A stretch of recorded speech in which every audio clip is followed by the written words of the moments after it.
A fierce beast once asked a brave warrior, as a massive paw descends into view. The monstrous beast sneers, pointing out that the warrior lacks the tools to fight. A pack of wolves circle in. The wolves howl, eager for the battle. The monster eyes him unimpressed. The warrior dodges the beast's attack, leaving a red gash on its scales. The battle is far from over as a monstrous wolf appears, eyes glowing ominously in the dark. A brutal counterattack, the wolf is caught off guard, teeth grind as the warrior strikes. The demonic wolf snarls, ready to swallow the warrior whole with its dark magic. The wolf's voice booms with malice, "I will kill you and devour you." These monsters are called mystical creatures. Some are blessed with human forms by the gods. They serve as prophets. But there was also an evil incarnation of that power, a terrifying black dragon. The narrative declares, as the demon god, the warrior pants, fleeing through the forest. He stumbles, begging, "Please, someone, he's hurt and in the dark forest." A hunter appears, aiming a crossbow at the fleeing warrior in the dark forest. Ananta cries out as the hunter's bolt pierces him. The hunter smirks, "Better than I thought, a piece of cake." The hunter loots the body, "Take everything that's worth money and return alive before sunset." The hunter's crew approaches. "Wait," he yells, spotting a gruesome scene, "animal corpses." The hunters observe the carnage. "Was there a territorial dispute?" one asks. The hunters are shocked. One says, "It's the corpse of a mystical creature." Another hunter asks, "Who's this bastard?" One hunter scoffs, disbelieving the warrior defeated the beast. He reaches for Ananta's body. "Let's see if he's useful." Suddenly, a small lizard-like monster latches onto the hunter's leg, biting him. The lizard bite triggers something within the hunter. "Hey, stay calm, Martin," he says, gripping a dagger. "I'll slice it." The hunter's eye widens in shock as his body starts to change. The monster roars, "Grah!" One of the hunters shouts, "What the?" surprised by what is happening to Martin. The transformed hunter is struck down. Someone cries out, "Hans." Above, a presence looms, declaring, "Do not touch this guy here without my permission, or I'll kill you." The hunters are furious, ready for a fight. One yells, "He's the one that killed Hans."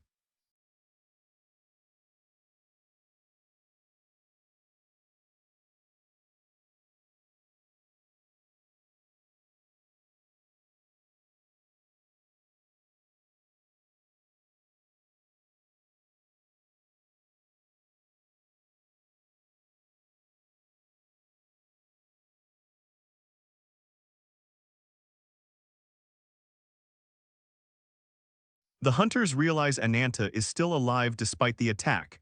They surround him, swords raised, ready to avenge their fallen comrade. "You fools."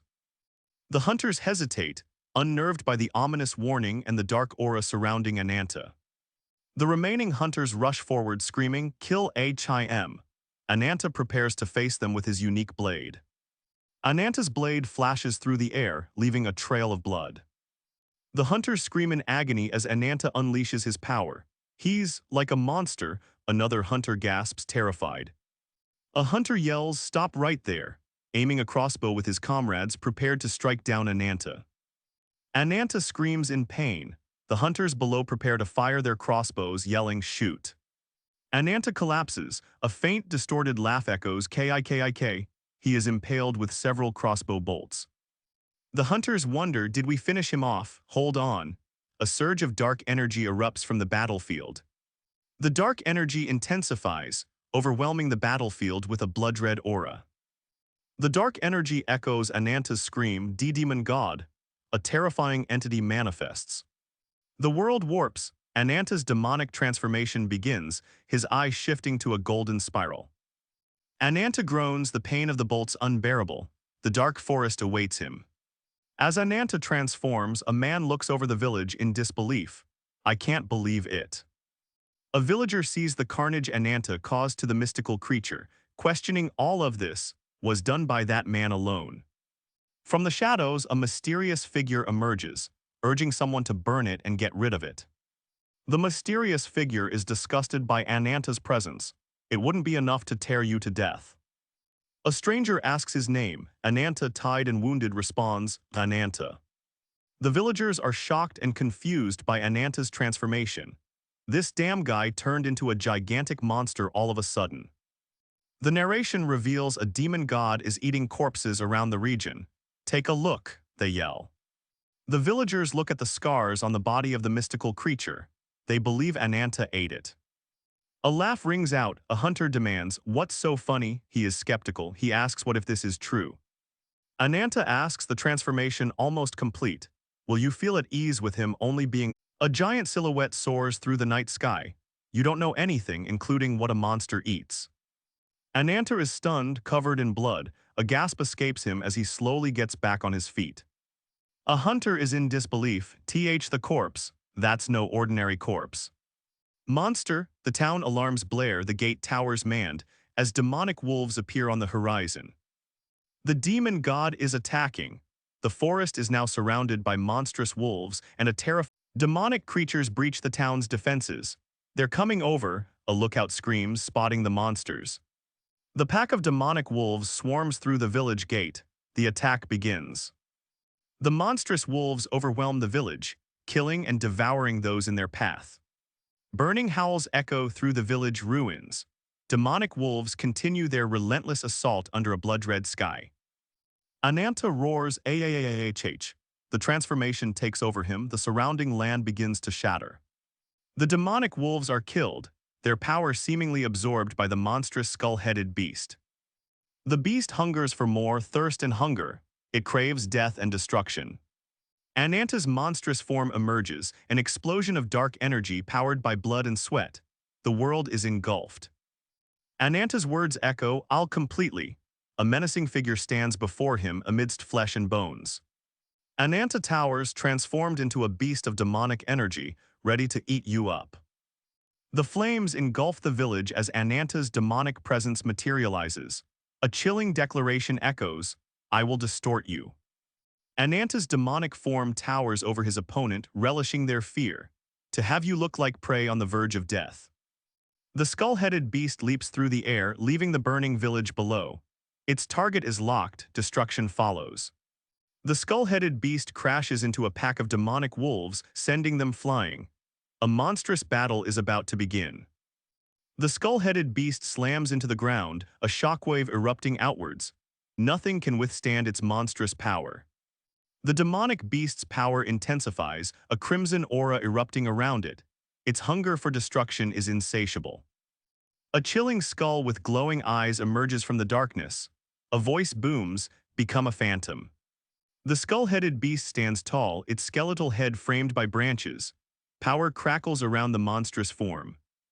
The shadowy beast lunges from above as Ananta transforms, letting out a monstrous roar. The world explodes in a burst of raw power. Red energy permeates the air as the skull-headed beast clashes with a monstrous dragon. A brutal battle begins. The monstrous dragon crashes down, another skull-headed beast rises to challenge it. A battle of demonic proportions unfolds. A dark hand erupts in crimson energy, ready to deliver a devastating blow. Silence hangs in the air, the dragon awaits. The dark hand pierces through the dragon's scales with immense power and speed. The dragon recoils in agony as the crimson energy explodes from within. A brutal beatdown is underway. Ananta is unrelenting. The beast towers over a mangled dragon, its life force extinguished. Victory belongs to Ananta for now, another challenge awaits. A blonde woman cries, her face streaked with blood and tears. Ananta tightens his grip, she gasps for air. Ananta hesitates, his gaze fixed on the woman. The woman wonders if she's been unconscious. The monster lunges forward, carrying Ananta and the woman away. Escape is imminent. A dark winged creature descends, Ananta's eyes glow with a menacing yellow. Destruction is inevitable. The winged creature flies, Ananta lies on the ground, wounded. "Indeed," he mutters, his eyes glowing yellow. A monstrous bird-like demon looms, its voice echoes, "You were the real demon god." The demon god stands in disbelief. "Impossible, I never thought even my precious puppet would be brought down." Ananta is watched since he arrived on this land. For what reason? A new threat emerges as Ananta drops to his knees. Ananta stands, recovered from the demon god's attack. Another voice interrupts. "I'm not interested in hearing a beast soliloquy or whatever." Another challenger appears, "Bring it on." Ananta's true power is revealed. He can command the spirits of the dead. "I'll kill you," he declares. The demon god vows revenge as his power grows. "I will have a puppet bigger and stronger." Skull-headed beasts loom above Ananta with other warriors behind. Ananta stands ready, unfazed, with an imposing presence. A new battle begins. Ananta's army of undead advances, poised to crush his new foe. Be crushed by this barricade of bloody corpses. Ananta pierces his enemy as blood splatters, signaling the undead warriors to advance. The bird-like demon screeches, "Do you not have any power left to squeeze out anymore?" A demonic bird's-eye view shows Ananta and the undead warriors. "Ego, let's hear your mourning cry before death." Ananta's twisted mouth grins sadistically as a surge of power radiates from his core. "H-A-H," he bellows. A demonic bird transforms. Ananta, looking up, is in disbelief. "WH what?" A blood-red eye filled with rage flares open. "Is this?" Ananta's transformation takes a terrifying new turn. The demonic transformation continues as Ananta's new form prepares to strike. "Let's hear you howl like a beast." Ananta's body fully transforms into a terrifying, bloodthirsty demonic beast. The power is immense. The bird-like demon shrieks in pain, blood splattering everywhere. Ananta's army watches as the monstrous form begins its descent. A horrifying crimson wave erupts from Ananta's body, obliterating everything in its path. The demon god is in peril. The woman's eyes widen as she witnesses Ananta's grotesque transformation. Terror grips her as a new horror dawns. The woman is terrified as Ananta is engulfed by a monstrous dark red aura. "This is," she gasps. Ananta, consumed by demonic power, unleashes a blood-red aura. The woman below stares in utter fear, witnessing the full extent of his curse. A monstrous aura erupts as the demonic transformation consumes Ananta and the woman. The change is shocking. What will happen? Ananta fights the demonic influence as darkness fades from his body. "You're free from the demon god's control." The woman falls unconscious, overwhelmed by Ananta's transformation. A surge of angelic light erupts, wings spreading wide as a new power emerges. A mysterious presence beckons toward the shining wings. The woman looks up and cries, "It can't be." Ananta starts to speak as he sees another mysterious individual. "You're..." The figure questions Ananta's identity. Ananta claims to be a descendant of the Black Dragon and a survivor. Ananta looms over the woman, his body scarred from the battle. What will he do? The ominous landscape reflects the carnage left behind. Ananta, descendant of the Black Dragon and a survivor, the narrative declares. A prophecy unfolds, declaring Ananta will devour all demons. His ultimate goal is to kill the incarnation of Wings. The woman looks on, fear etched on her face as one man asks, "What are you talking about?" The other replies, stating he doesn't understand about the Black Dragon. Lost in thought, he wonders about the incarnation of the Wings. A flashback of the hooded figure begins. She's mentally exhausted from all the information. Ananta's eyes glow, a sinister aura emanating around him. He holds a small lizard. The image of a winged figure appears, a memory she is trying to fight. The horns of a demon are appearing. A skull with horns looms over her as twisted demonic hands emerge from the darkness below. What is going on? She wonders.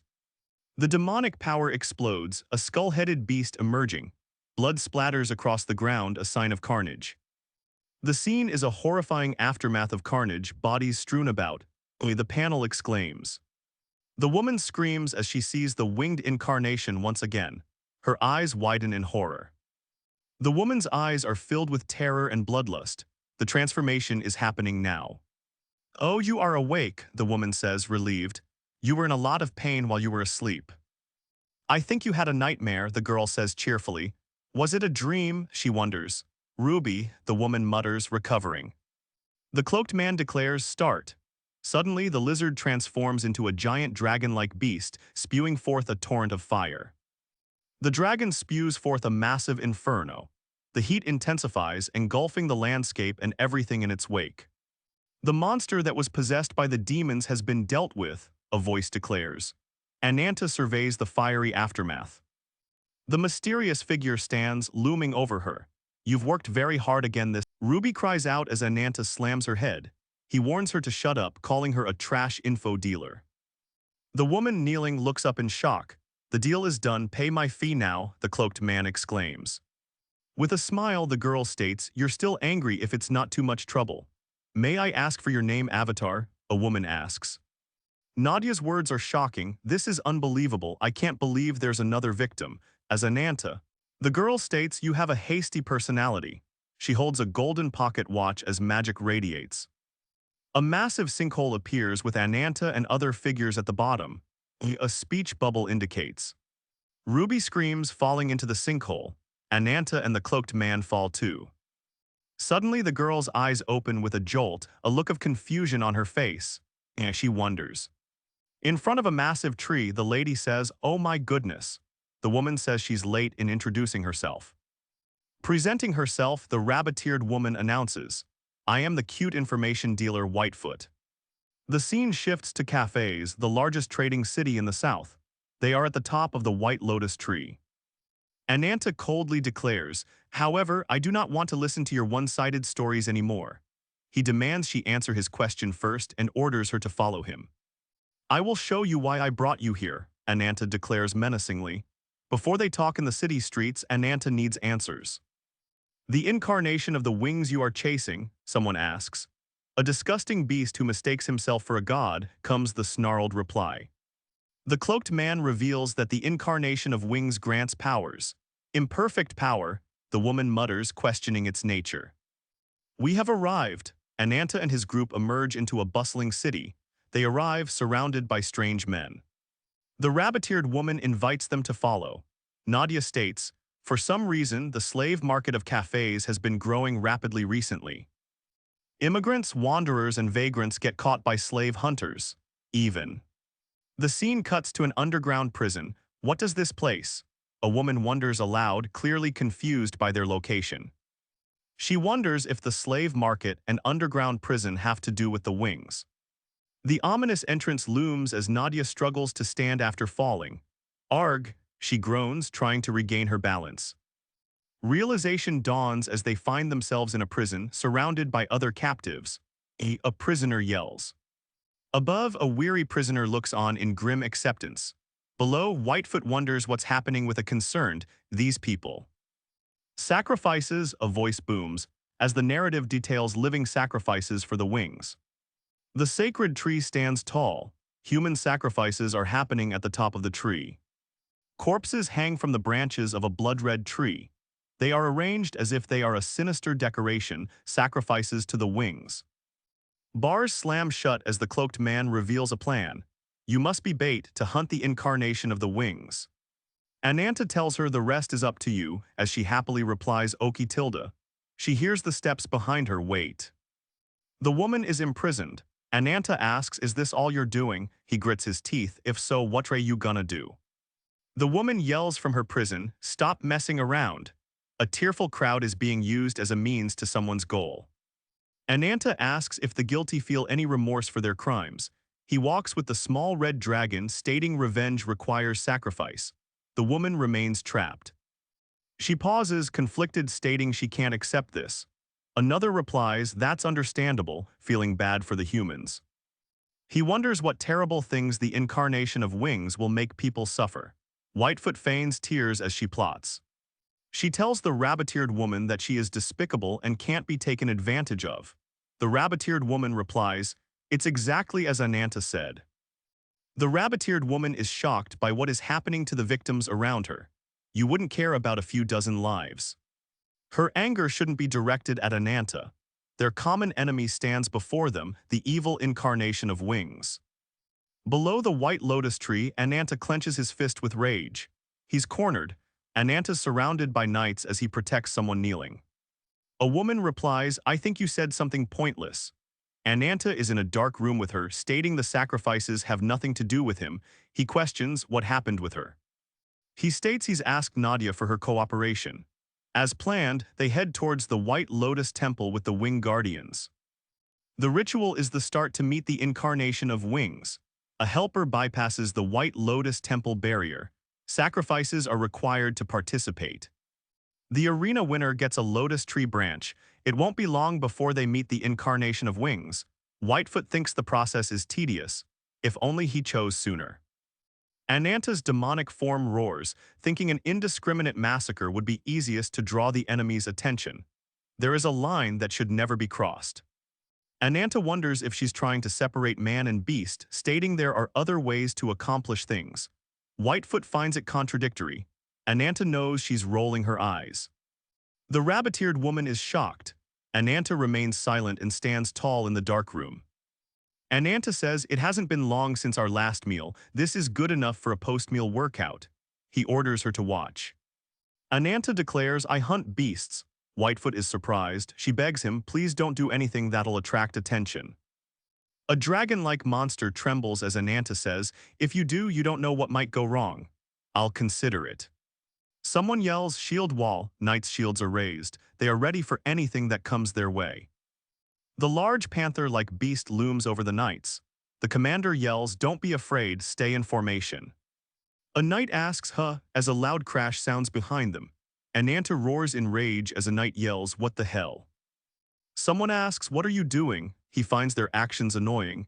A giant panther stands behind Ananta ready to fight. It's annoying, asshole. The commander is shocked and yells. Whitefoot smiles deviously, really now. The panther-like beast continues to attack and causes confusion. He's such a trouble, someone thinks. A knight questions, how is this possible? The panther-like beast is defeated with spears in its back. Ananta prepares for another fight, his eyes burning with rage. A giant foot crushes the ground. Ananta's eyes glow red as he drops down with incredible force. A red wave crashes. Ananta slashes the panther-like beast. The civilians below watch in shock and horror. The large weapon drips with blood. Ananta has made a massive impact. Ananta roars in victory as he defeats the panther-like beast. The knights scream out in fear. As Ananta defeats the panther, he says, just you wait. He continues, I'll slice you and eat you alive soon. The giant doors to the White Lotus Temple are slowly opening. Their journey to the incarnation of wings has begun. Whitefoot is visibly irritated by the chaos and death around her. The army of knights heads towards the White Lotus Temple. Whitefoot grits her teeth, thinking, this guy. Ananta orders, let go of your fear. A figure stands at the entrance stating, we welcome you to the temple of the goddess, the incarnation of wings. Guardians of the wings, they claim. Those deemed worthy gain great power from the incarnation. The plan, infiltrate the White Lotus Temple disguised as sacrifices. Whitefoot smiles, lastly, what is she planning? Behind bars, Ruby wonders, why does Ananta want to kill the avatars? Does it have something to do with his power? Whitefoot stands amidst the fires, musing. There is a being called the Vengeance Incarnate. That entity is beyond imagination. Ananta carries someone with tears and blood on his face. A figure announces salvation to the terrified people. In the crowd, someone whispers, is that? Another follows with, ah, my God. The figure continues with his proclamation. He's the saint who receives adoration, the sacred owner of the White Lotus tree. Bathed in light, a man on the steps declares, I am Baltzek Ilgini. Baltzek declares them offerings and tells them to prepare.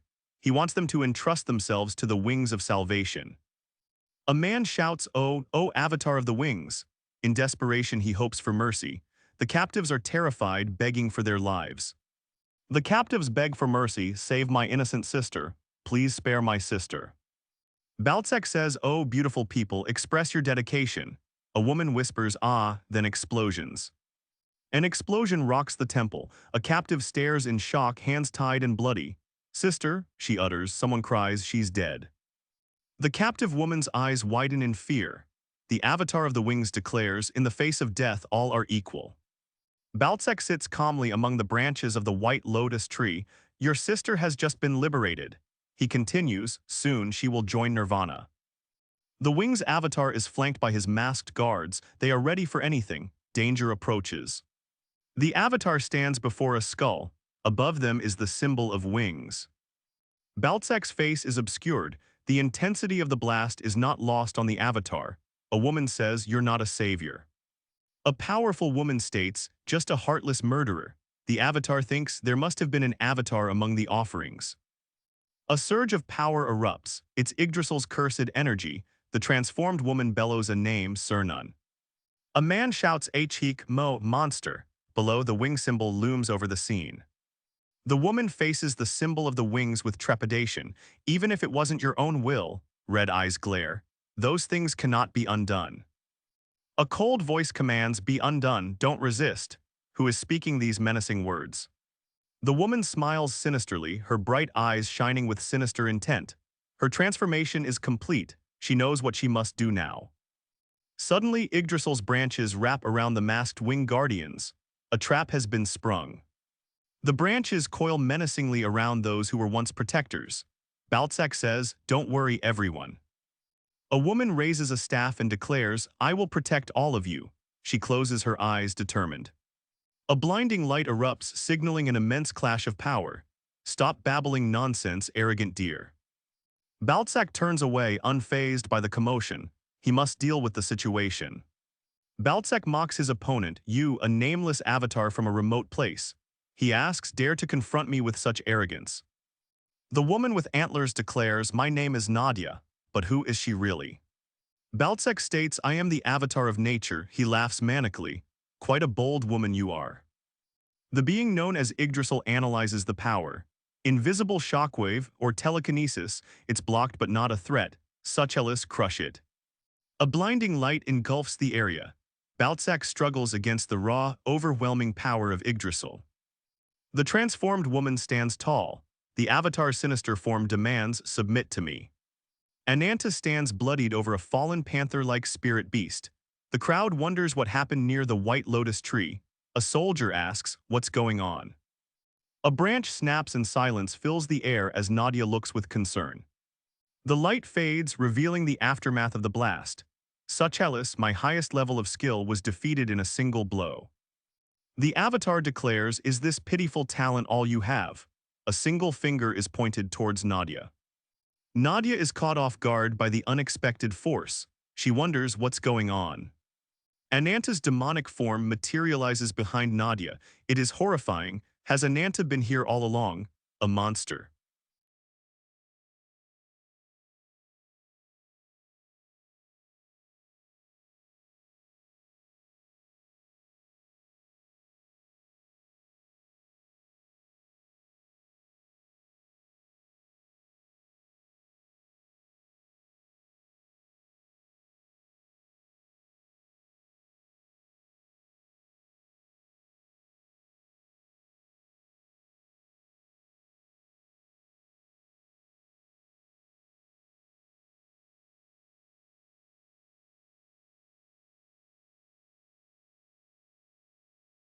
A youth exclaims, it's dangerous. Nadia's eyes widen as her power surges. She prepares for another attack. A force is coming. Nadia exclaims, watch out. A figure looms from behind. Could it be Ananta? The skeletal beast towers over Nadia. Serve the faithful followers of Yo, it commands. The arena is littered with broken bodies. A large tiger spirit beast is defeated, bleeding out from the fatal blow. The tiger spirit beast's bright eyes fade as it lies defeated. Ananta stares down, covered in blood. You can resent me. The tiger's giant paw twitches in its death throes, blood painting the arena. Guards watch from the arena walls, concerned by the outcome. Duke Bernhard, one says, it's obvious that guy is going to win. The arena announcer booms, dear citizens of Capes, the winner is finally decided.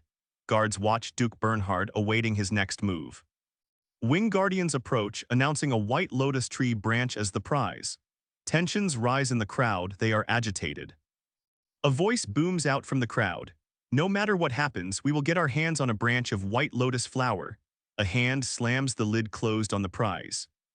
Ananta clutches the white lotus tree branch, his eyes narrowing with determination. This is his prize. The title card appears above ancient ruins, the roaring dragon's emblem, at any cost. A pale woman is carried through a dark forest, injured. Below, a deer-like man kneels, wounded as well, panting. A dark, monstrous figure looms, its red eyes glowing menacingly. You said you are going to protect those sacrifices. The man in white and gold declares it's like a tear of winter. Look at those poor things' faces. The winged man orders someone to save the people. He wonders if it's the mercy of Yo. Save. The monstrous figure's voice booms, echoing through the forest.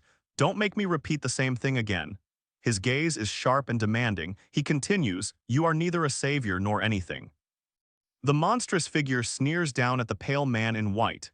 You are just a terrible demon lord who spreads death with fear. The monstrous figure raises a hand, looming forward.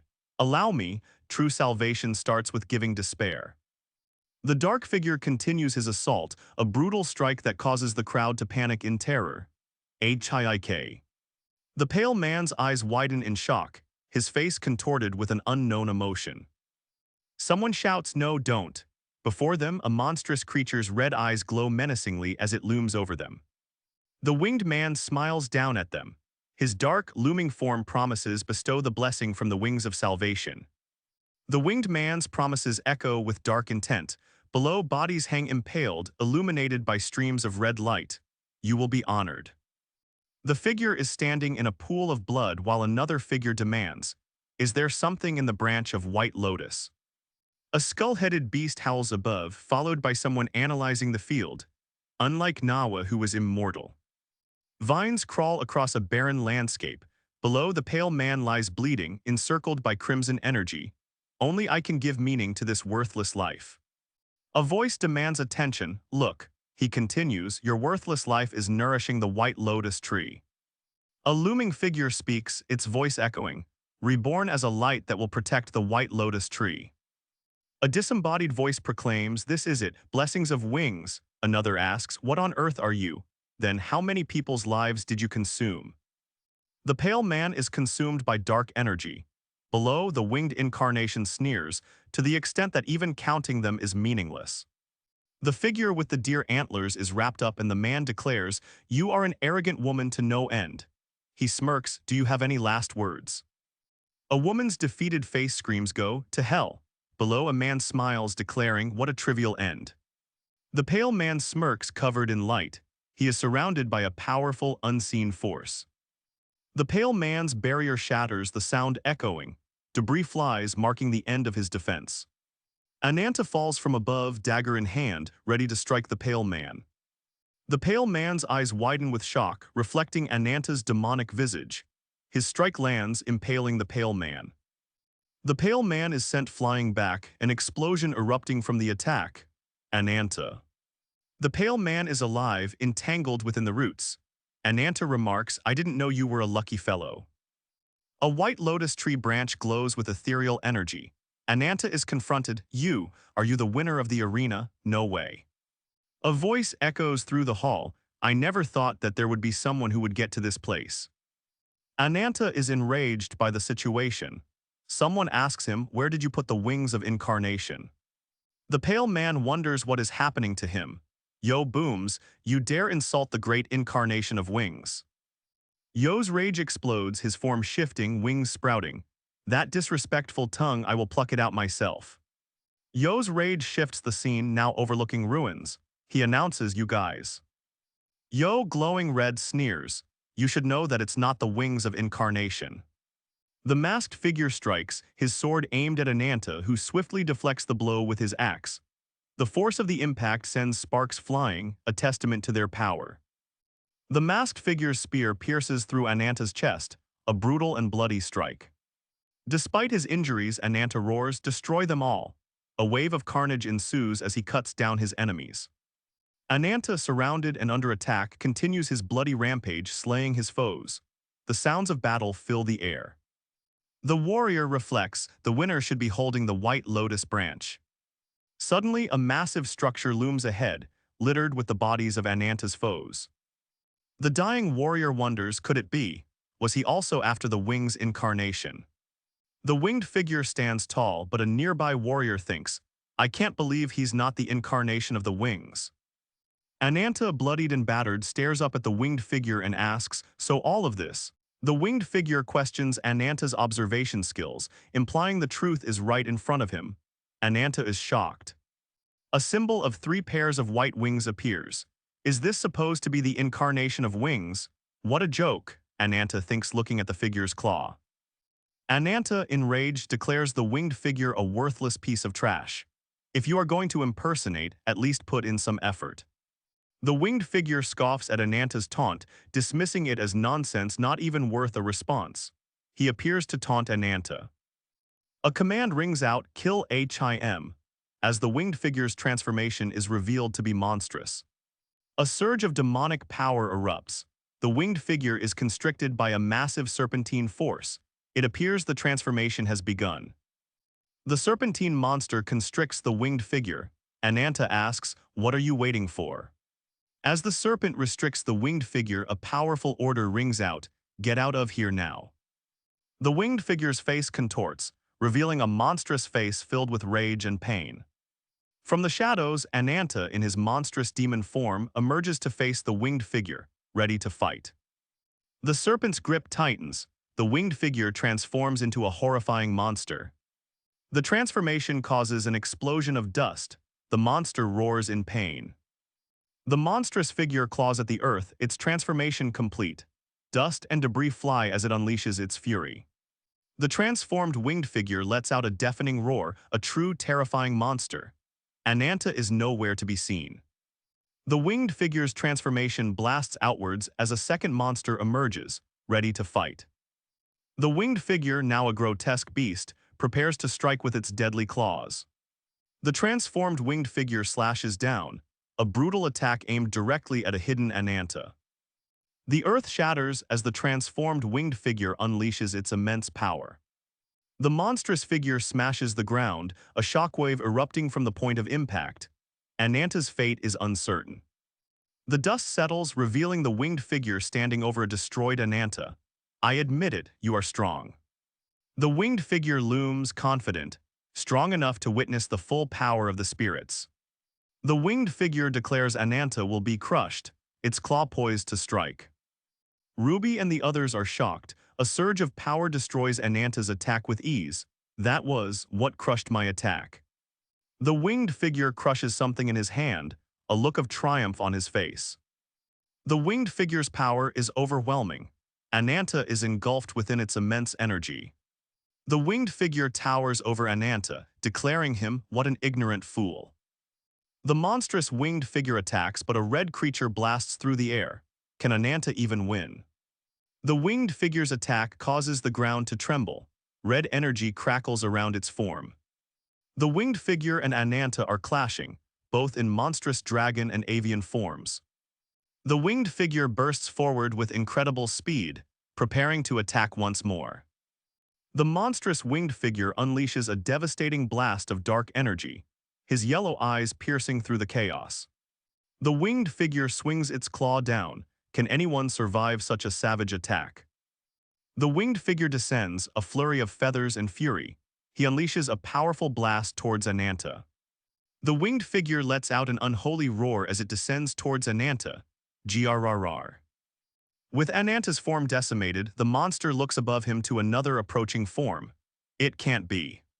With a flash of red, Ananta's attack slices through the winged figure, dealing damage. With the ground devastated, the winged figure unleashes another attack to finish Ananta. The monster is shocked by Ananta's attack, then the winged figure screams in anger. Above the winged figure, the monster screams. He exclaims, "The attack worked, damn it."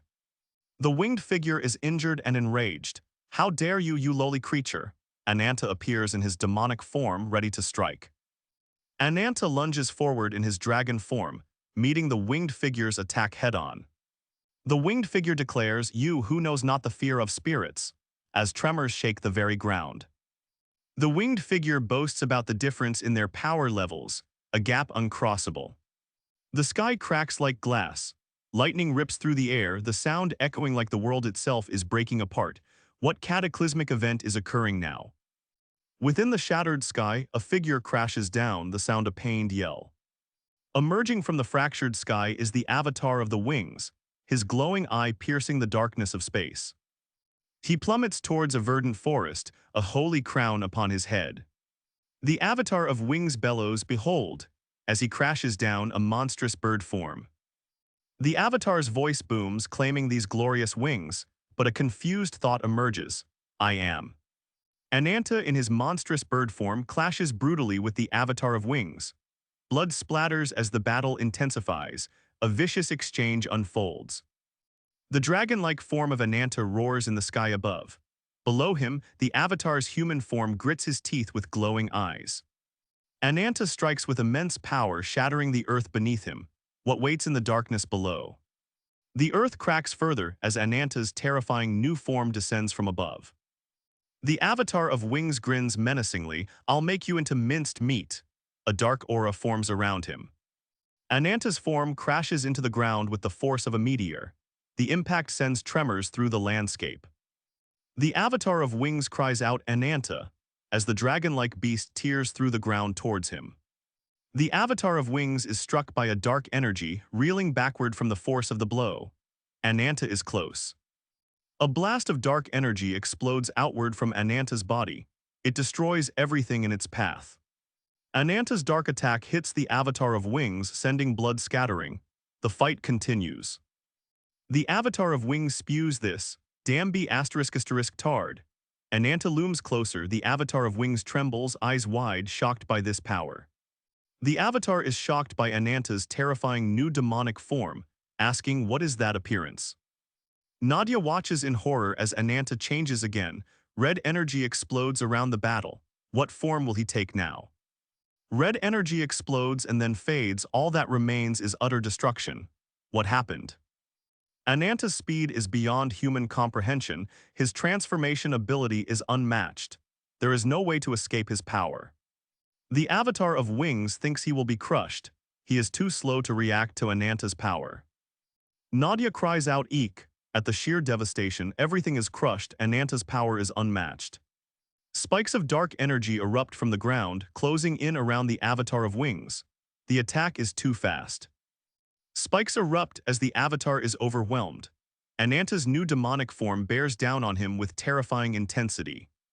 The avatar thinks, as long as he has the white lotus tree branch. Ananta's new demonic form lets out a silent roar. The raw power emanating from him is visible. What new attack is coming? A shockwave erupts from Ananta. His attack obliterates everything in its path. The avatar will be crushed. Nadia and another figure stare in shock. Ananta's form unleashes a devastating wave of destructive power. Ananta slams his fist into the ground, creating a crater. The avatar is doomed. The impact of Ananta's blow is devastating. The avatar of wings is sent crashing downwards through the ground.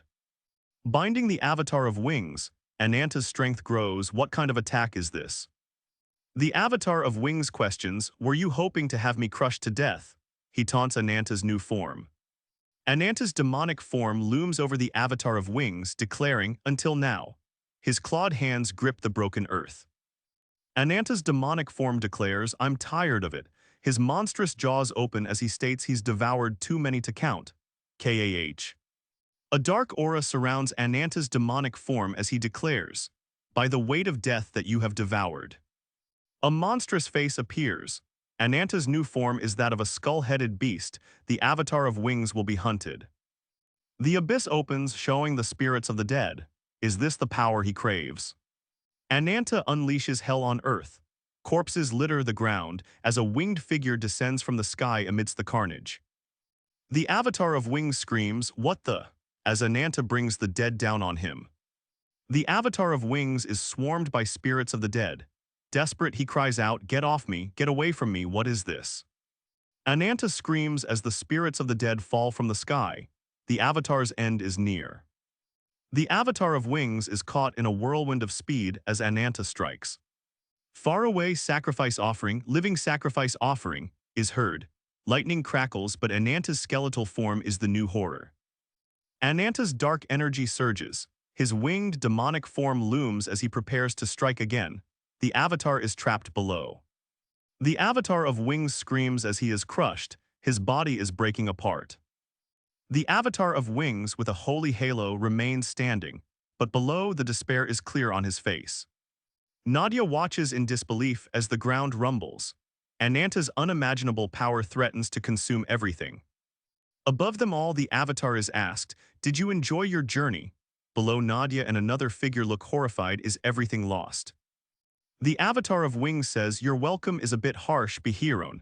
Dust flies as the battle begins again. A figure says, "I am here to escort you. You are the incarnation of wings." The report comes in. There is a rift above the white lotus tree.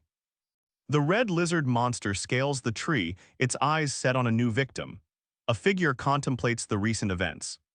The figure on the phone smirks, revealing the avatar of the wings is in the city. The lizard monster suddenly stops. Ananta's presence looms over the creature, filling it with dread. The white lotus tree quivers with a demonic presence. Nadia clutches her chest, feeling a dreadful pulse. What? The armored figure stares down at Ananta. Ananta struggles to get up, defeated and covered in blood. Ananta's vision blurs, trying to make sense of the muscular figure standing before him. Why are you here? Did you forget me? Ananta remembers, his rage returns tenfold. How could I forget you, the ruthless former master? The armored man explains why he took Ananta's wings, to punish him for his false glory. Ananta coughs up blood, screaming for his wings. The armored man states wings are for those meant to soar. Ananta, bloodied, calls it a meaningless thing to say. The armored man declares he sacrificed thousands for his power to regain his wings. He looks down, saying, "Foolish Baltsak." The armored man looks down on Ananta, declaring it how petty. The winged figure prepares to deal the final blow to the unmoving Ananta. A pile of bodies litters the scene. Baltsak looks up, he says to Ananta, "Boy, I have a dream." Baltsak remembers his dream, to find a world that connects to the land of the gods. I will never stop. Baltsak stares intensely, resolute in his mission to bridge worlds. A young Ananta watches with burning eyes, even if it means turning everyone against me. Flames engulf the battlefield, bodies litter the ground. A voice calls out, "Ananta." The scene cuts to a woman with gleaming eyes. Ruby bids Ananta farewell, "Have a safe journey." The flaming body begins to dissipate, leaving no trace. A demonic eye suddenly opens nearby. Baltsak states the white lotus tree is just a tree. Your wish was irrelevant again. Baltsak states it is a shameful imitation of the divine tree. He pauses, contemplating the insignificance of the white lotus tree. Baltsak kneels. The winged figure says he has forgotten an interesting connection. Blue wings sprout from his back. Blue wings spread, shattering the landscape below into pieces. A demonic entity, Ananta, transforms into a massive demonic beast. His red eyes gleam with vengeance, a storm of rage brewing within. A surge of demonic energy bursts forth, shaking the landscape as Baltsak continues his plan. Baltsak stands tall, his back turned. A massive explosion of demonic energy erupts behind him. The winged figure looks satisfied. Another figure is revealed, watching with a smug smile, having awaited this moment. A pair of demonic red eyes appear, their gaze intense. I found you. The demonic energy washes over Baltsak. He remains unfazed by Ananta's power as the explosion surges. Ananta unleashes a blood-curdling roar. The winged figure is knocked back, caught off guard by the sudden blast. The winged figure is sent crashing through the environment. Ananta's demonic form has broken through Baltsak's defenses. The winged figure commands Ananta to reveal his name. Ananta's demonic form roars in defiance, its red eyes burning with hatred. A gauntlet clenches tightly. Baltsak sighs, realizing talking is pointless, as Ananta's demonic roar echoes fiercely. Ananta's fist strikes with immense demonic power. The winged figure is blasted backwards by the ferocious attack. Baltsak's eyes blaze with power. The winged figure winces, recovering from Ananta's attack. With his palm forward, he prepares his counterattack. I must regain my composure. Baltsak swings his axe down with deadly speed.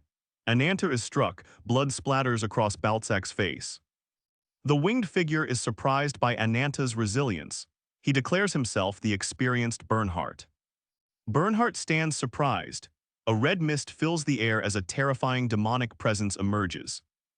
The red demonic aura intensifies as Ananta vows to tear apart anyone standing in his way. His target is in view. Bernhardt prepares to counterattack. The power is building up and getting ready to deliver the final blow and kill them. Ananta's form begins to shift. Spikes begin to protrude from his body as a demonic red aura surrounds him. He's evolving to adapt to the situation. Ananta's demonic roar shakes the surrounding area. Bernhardt, Whitefoot, and another bystander are shocked by the power shift. Bernhardt stands unscathed amidst Ananta's power. He observes, unfazed by Ananta's power. Bernhardt smirks, stating, "This is also a welcome face." Behind him, Ananta transforms into a massive dragon. Ananta, gazing into the fiery distance, seems to realize something important. He tightens his grip, preparing for the challenge ahead.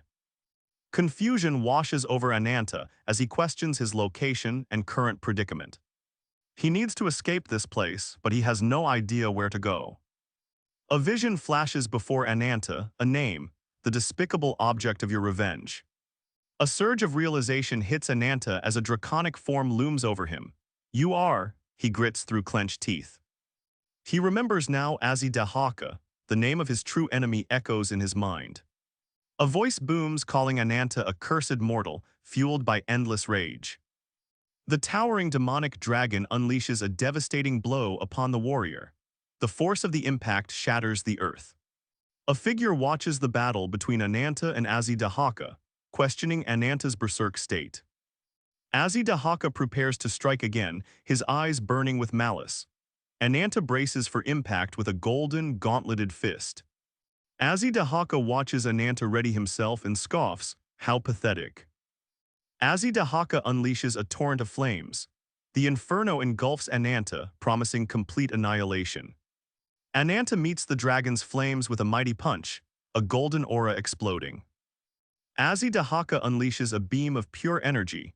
Ananta struggles against the overwhelming onslaught. The dragon's flames are met with a brilliant, angelic aura from Ananta. The landscape is engulfed in white. The angelic figure states that even as a spark of a blaze, Ananta remains unmoved. A man named Bernhardt appears. The angelic aura fades and he thinks, "I don't have time to wait." Though beaten, Ananta roars defiantly, gripping his weapon, "I'll fight to the death here." Ananta is bruised and bloody, but an intense light shines from within him. Azidahaka recoils from Ananta's explosive power, blood splattering. A figure with white hair stares. Ananta's weapon lies broken on the ground. A pool of blood begins to gather above Ananta as Duke Bernhard says, "Go down." Ananta cries out, wounded and enraged. A new, monstrous form begins to emerge from the shadows. Azidahaka stands tall over Ananta. "You are trembling with fear," he proclaims. Bernhardt observes Ananta's transformation into an angelic winged being. "You look so different from your former self." Ananta, looking determined, says, "All right." A bloody image flashes in his mind, "I met him." Ananta in his angelic form remembers something in a flash. Back then as well, the branch's vibration. "This is proof that you are also the chosen vessel of the great tree," branches. A figure contemplates, miracles that transcend the boundaries of human form, superhuman powers. Ananta's desire is to follow the horizon of the world. Lightning crackles around him, immense power surging. Azidahaka watches as lightning crackles violently around Ananta, an immense power building. Ananta hears of a brother crafted from 1,000 lives trapped. "What is your name?" Ananta's new form grins with madness, lightning surrounding him. The ground trembles beneath his terrifying power. Azidahaka stands over Ananta as the angelic warrior powers up. The end is near. Azidahaka's rage intensifies, his demonic presence dominating the battlefield. The dragon unleashes another furious attack. Azidahaka is enraged. He is surrounded by an ominous red aura as he towers over Ananta. Azidahaka, wreathed in red energy, transforms into a massive dragon. He's ready to end Ananta. The ground erupts as the clash between Ananta and Azidahaka intensifies. Azidahaka circles the battlefield. A child appears and says, "Don't be afraid." Ananta looks down and seems to notice his hands. Azidahaka, as a dragon, prepares a ball of immense demonic energy. Azidahaka unleashes his ultimate attack, Celestial Jade ablaze. The power devastates the surrounding area. The attack devastates the battlefield, creating a massive explosion on impact. Ananta is nowhere to be seen. A figure emerges from the dust cloud. "How dare you look down on us?" "Let there be light." The dragon's demonic form looms, but something has changed. A massive explosion of light engulfs the battlefield, signaling a devastating impact. The light clears. Ananta launches towards Azidahaka in a streak of pure energy. Azidahaka cries out in defeat as the words appear. The situation is over. Shortly after the battle, a rabbit-eared girl appears. I confirm the destruction of the White Lotus tree, a voice declares ominously. Our trump card, the incarnation of revenge, has, the bloody, defeated Ananta lies on the ground, been defeated. The pack of demonic wolves chase after their target across the barren landscape. Their pace quickens, they will soon reach him. He turns and confronts the pack. The demonic wolves close in on him. The demonic wolf lunges. Ananta transforms. Black blades erupt, slicing through the air, striking the wolves. The black blades tear through the wolf as it lets out a terrible howl. A voice shouts, "Back off!" A man leaps forward, swinging a pickaxe towards the transformed Ananta. The pickaxe slams into the transformed Ananta, sending shockwaves through the air. More wolves approach, growling menacingly. Ananta roars, his rage building. The demonic wolves bare their teeth, ready to strike. They howl, closing in on him. Ananta grunts as he is hit. A small, red lizard monster materializes behind him, growling. Ananta, now back in his human form, seems to be in deep thought. A small red lizard rests beside him. Suddenly someone shouts, "Hey, you." Ananta glares at the small red lizard monster. He questions, "Why do you keep following me? You don't even seem edible." Ananta, still in his human form, commands the lizard to go away. Suddenly, the small red lizard grows exponentially, revealing a menacing flaming red dragon. He stares in disbelief at the dragon. "Be our breath, you can't be."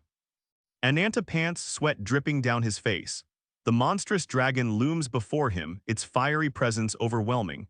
How could such a small creature change so drastically? The dragon's monstrous gaze focuses on Ananta. Ananta begins to sweat profusely. He feels a terrible pressure. He says "ah" as sweat drips down his face. A sinister smile forms.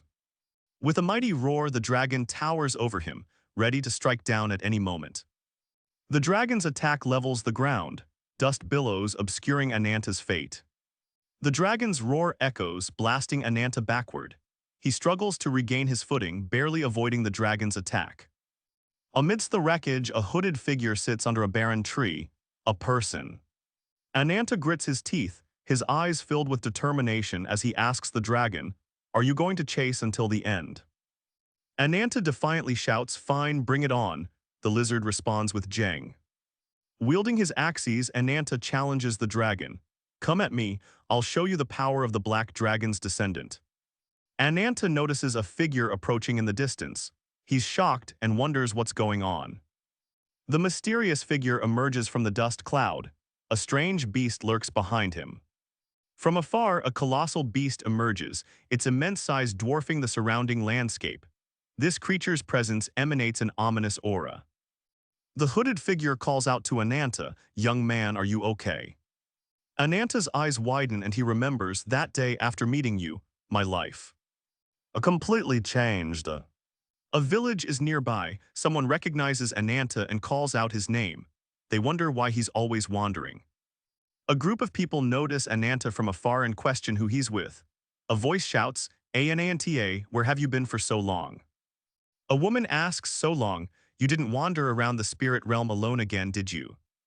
A woman asks about the strange creature. Ananta responds, stating it followed him. Someone introduces his sister, Ashita. The woman is crying. She notices black blood on her hand and looks shocked. Ananta asks, "Nuna, are you okay?" The woman responds, "Don't worry, let's go inside quickly." The group welcomes Ananta to their village, offering him a warm meal. "Make yourself comfortable." The chief allows him to rest, but insists he leaves after. "Thank you for the hospitality, Chief," Ryu responds. Ananta stares down at the lizard, his eyes filled with a newfound determination. The creature gazes back at him, an odd glimmer in its eye. Ananta is told he will assist Master Ryu during his stay. He's confused. Ananta is scolded by the chief. The figure claims, "I am an explorer researching customs, geography and incarnations of various regions." The hooded figure inquires about incarnations, and he shows them a map. He has traveled this continent for many years. The hooded figure reveals his purpose, searching for a deity's legend in the desert. The chief's words echo in Ananta's mind, the deity you are searching for, Azidahaka, who were granted their power by the gods. One of the 6 incarnations is shown in the image. A figure is known as the greatest among them, revered with fear.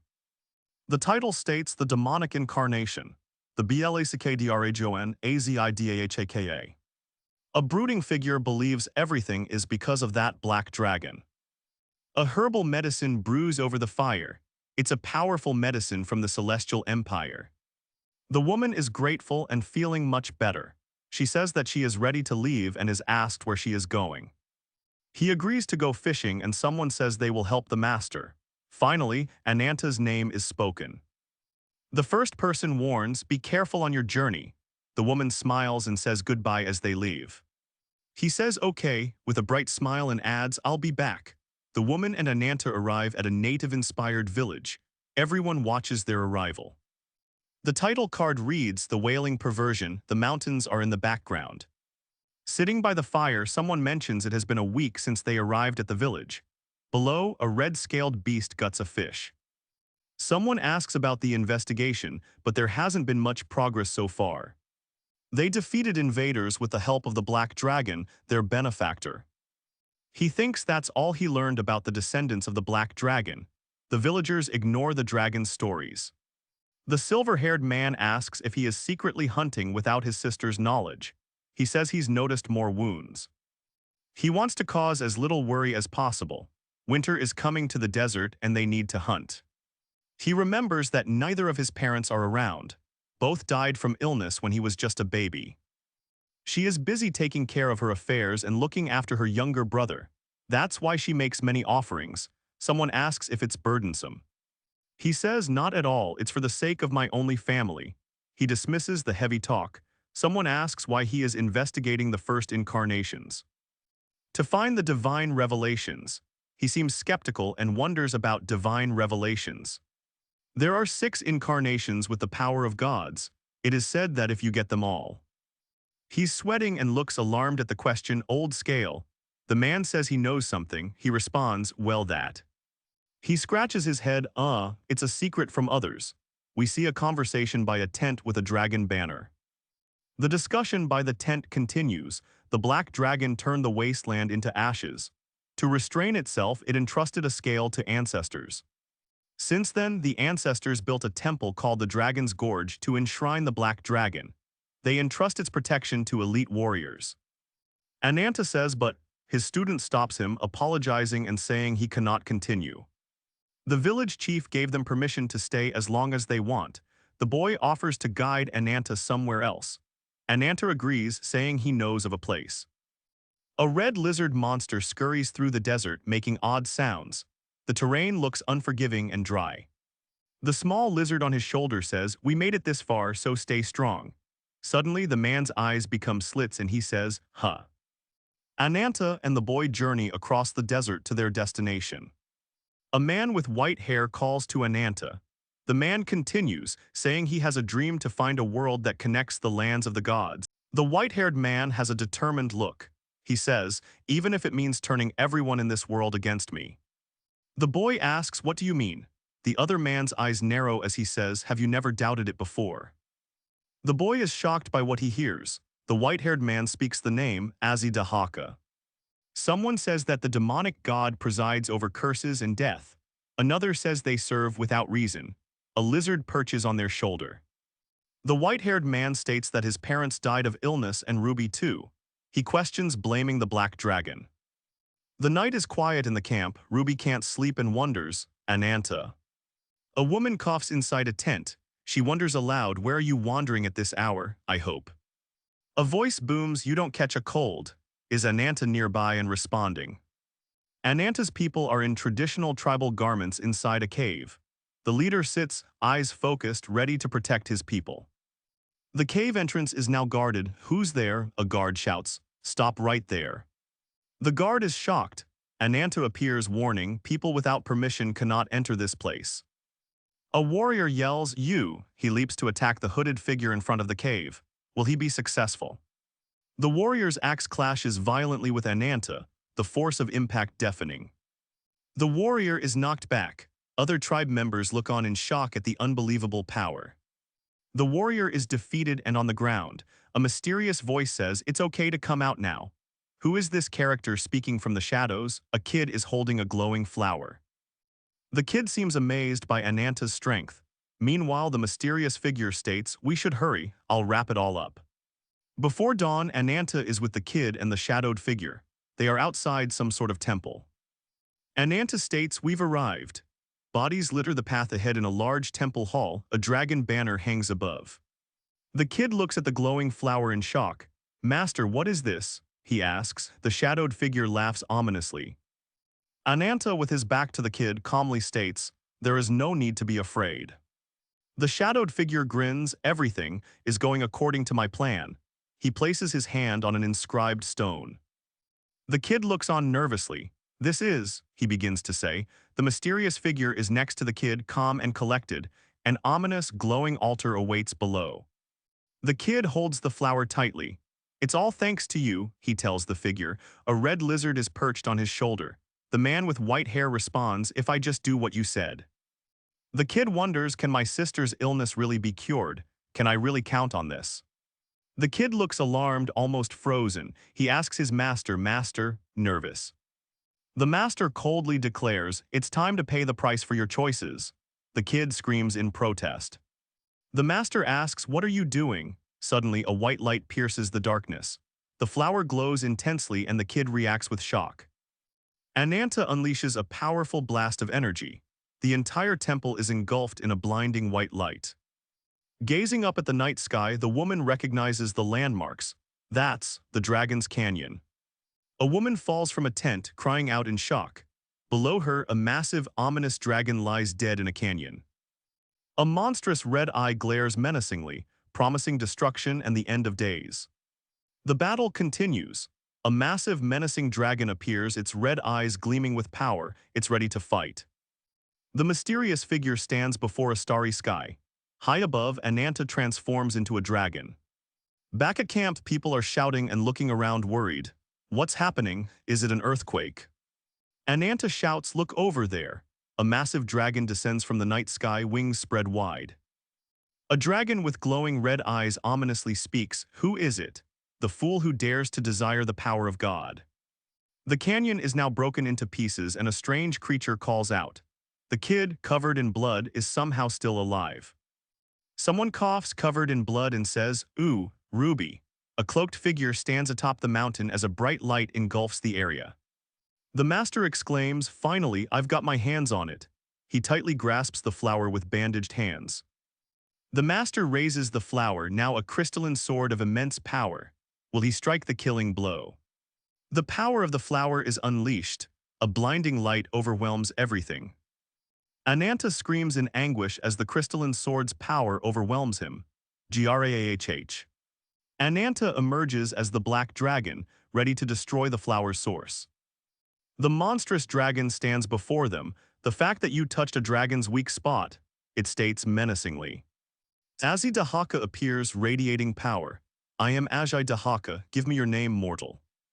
The force shifts, a mysterious voice resonates, "My name is Kyuyo." Will this new entity change the situation?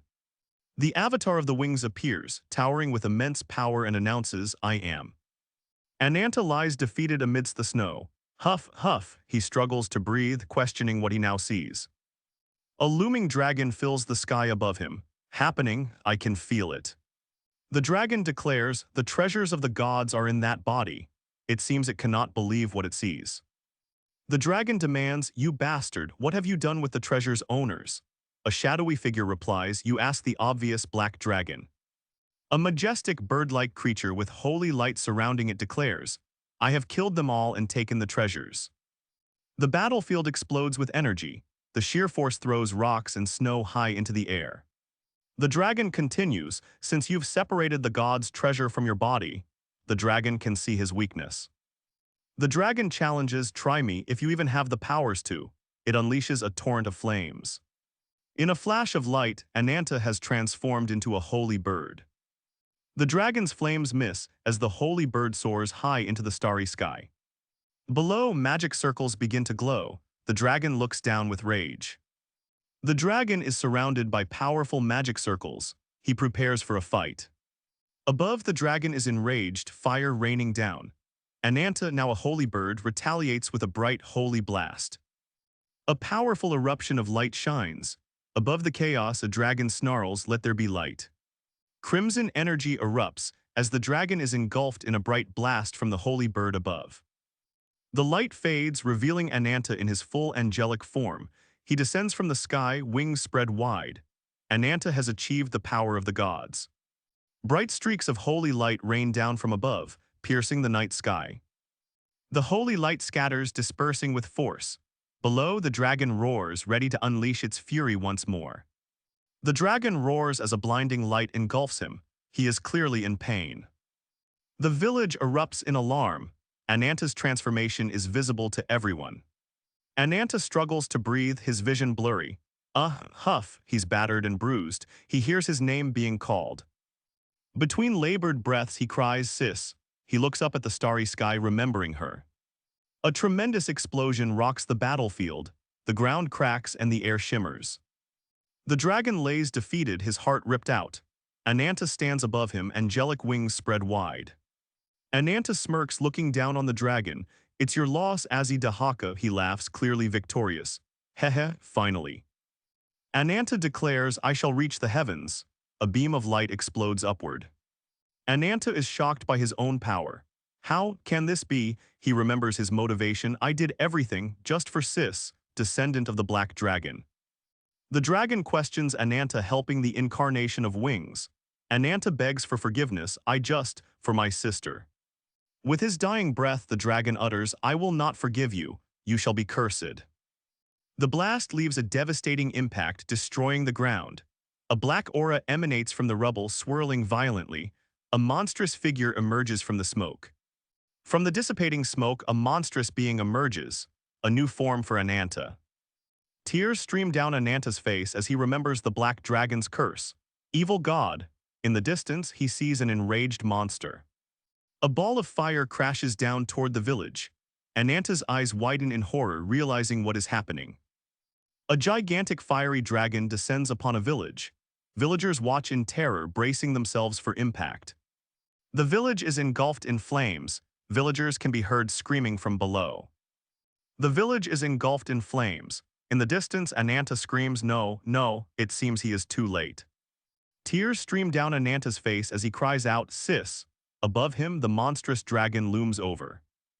The blast subsides and crimson energy envelops Ananta. He is transforming once again.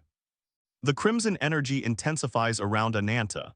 His transformation is taking a new, terrifying turn. A creature is being born. A dark, monstrous figure emerges, looming with malice. A voice echoes, "Foolish mortal." The monstrous Ananta is cursed. "You shall forever be surrounded by death and disasters." Ananta's demonic form emits a chilling aura. Below, a prison cell sits in eerie silence. Ananta awakens to find himself chained to a wall, where he struggles against his restraints, confused and trapped. A path of death and destruction leads to the White Lotus Temple. It was an unintended long journey, it seems. "Let's go back to our sanctuary," the woman commands. Lightning crackles before a horned figure, illuminating their path home. With a powerful strike, the barrier shatters, revealing the power behind it. Ananta is addressed, a vile creature deluding itself as a god. The child questions his lack of memory, facing a true incarnation. A lone child sits amongst the rubble. Could it be like that child? It dawns on them, Ananta. "The boy from back then," a voice booms, filled with cosmic knowledge and power. "Cause and condition must be met." The figure smirks, indeed its fate. She looks forward to their next meeting someday. A figure is seen from behind, waist-deep in water. "Your Majesty." News of Lord Bernhardt's return from the Southern Surveillance Outpost arrives. "It's the most joyful news I've heard in a while." The mysterious figure seems happy with the news. The figure rejects giving their opinion. An incarnation with humans arrives. A sinister smile forms as a single tear falls. A low, guttural laugh echoes out. The heavy doors of the temple creak open to reveal a group of travelers. Their destination awaits them. A veteran named Bernhardt has arrived. Just like Ananta, one of them comments carefully, he has a grudge against the incarnation of Wings. The man has invited them to his organization's headquarters, supposedly for a tournament, but after the battle, Whitefoot disappears unnoticed. I too could have left, but, she says, walking with others. Long ago in the northeastern part of the continent, I sought an audience. Duke Bernhardt has arrived. The party has arrived at Duke Bernhardt's hall. An intimidating power emanates from the imposing figures guarding the throne. A horned figure stands guard as Her Majesty the Queen is entering. The heavy footsteps echo. The speaker identifies her, the first princess of Munguk Valkyria. This warrior nation holds a grudge against the incarnation of Wings. The queen has arrived. Rajelsa Einherjar, leader of Levitine, is addressed as queen. Servants greet the returning Duke Bernhardt. I welcome the triumphant return. Rajelsa demands to hear about the expedition's results, skipping pleasantries. The group disguise themselves as arena participants to approach the temple. Rajelsa presses on. Ultimately, I infiltrated the summit of the temple. She states she encountered the incarnation of Wings, Jayuyo. Bernhardt admits I engaged in battle with Jayuyo, but to my shame I was defeated. Bernhardt declares victory and defeat are part of a warrior's life. He vows to end Jayuyo with his own hands. Queen Rajelsa is excited by the news of Bernhardt's defeat. Yes, that's what makes Bernhardt veteran, she declares, looking at an incarnation. The queen apologizes for the delay. She introduces Nadia, the incarnation of nature. Bernhardt expresses gratitude for Nadia's help during the expedition. Another member questions the whereabouts of the others. The pair are simply a barbarian man and a young girl working together. She receives protection for her assistance. The man is in a critical condition, unconscious and unresponsive. The queen suggests bringing him by force if necessary. There's no need, one says. Queen Rajelsa welcomes Nadia to her presence. Nadia expresses her gratitude for the warm welcome. Rajelsa introduces herself. The queen grasps the other's hand tightly, eyes narrowed. That being said, what is your intention in seeking an alliance with Levitine? Rajelsa declares, I wish to make a deal about the branch inside me. Rajelsa's name is shouted in the air. A transformation ensues. The woman screams, no need to listen to that person. Enraged, she shouts, claiming she can smell the incarnation of Wings. You received the branch within your body, didn't you? A tall horned man looms overhead. Is that true? Rajelsa demands, looking at the messenger. Rajelsa reveals that ever since meeting the incarnation of Wings, she feels the branch resonating within her. Bernhardt confirms he didn't reveal the branch's existence without permission. Nadia is revealed to be the person the incarnation of Wings sought. It will undoubtedly be a unique opportunity for us. However, Your Majesty. Queen Rajelsa demands an explanation during the royal council. Someone apologizes, citing an extremely urgent matter. In the housing area right now. A massacre is underway. Ananta's demonic form exudes power, causing destruction all around. The scene is set for a battle. Ananta's power resonates, causing the earth to crack with his dark energy. The earth cracks as the power explodes. Ananta feels the demon god's curse taking over, his mind and body warping. He struggles, I don't feel like myself. Ananta's consciousness fades as the curse takes full control, his form twisting. His body continues to transform, the curse taking complete control.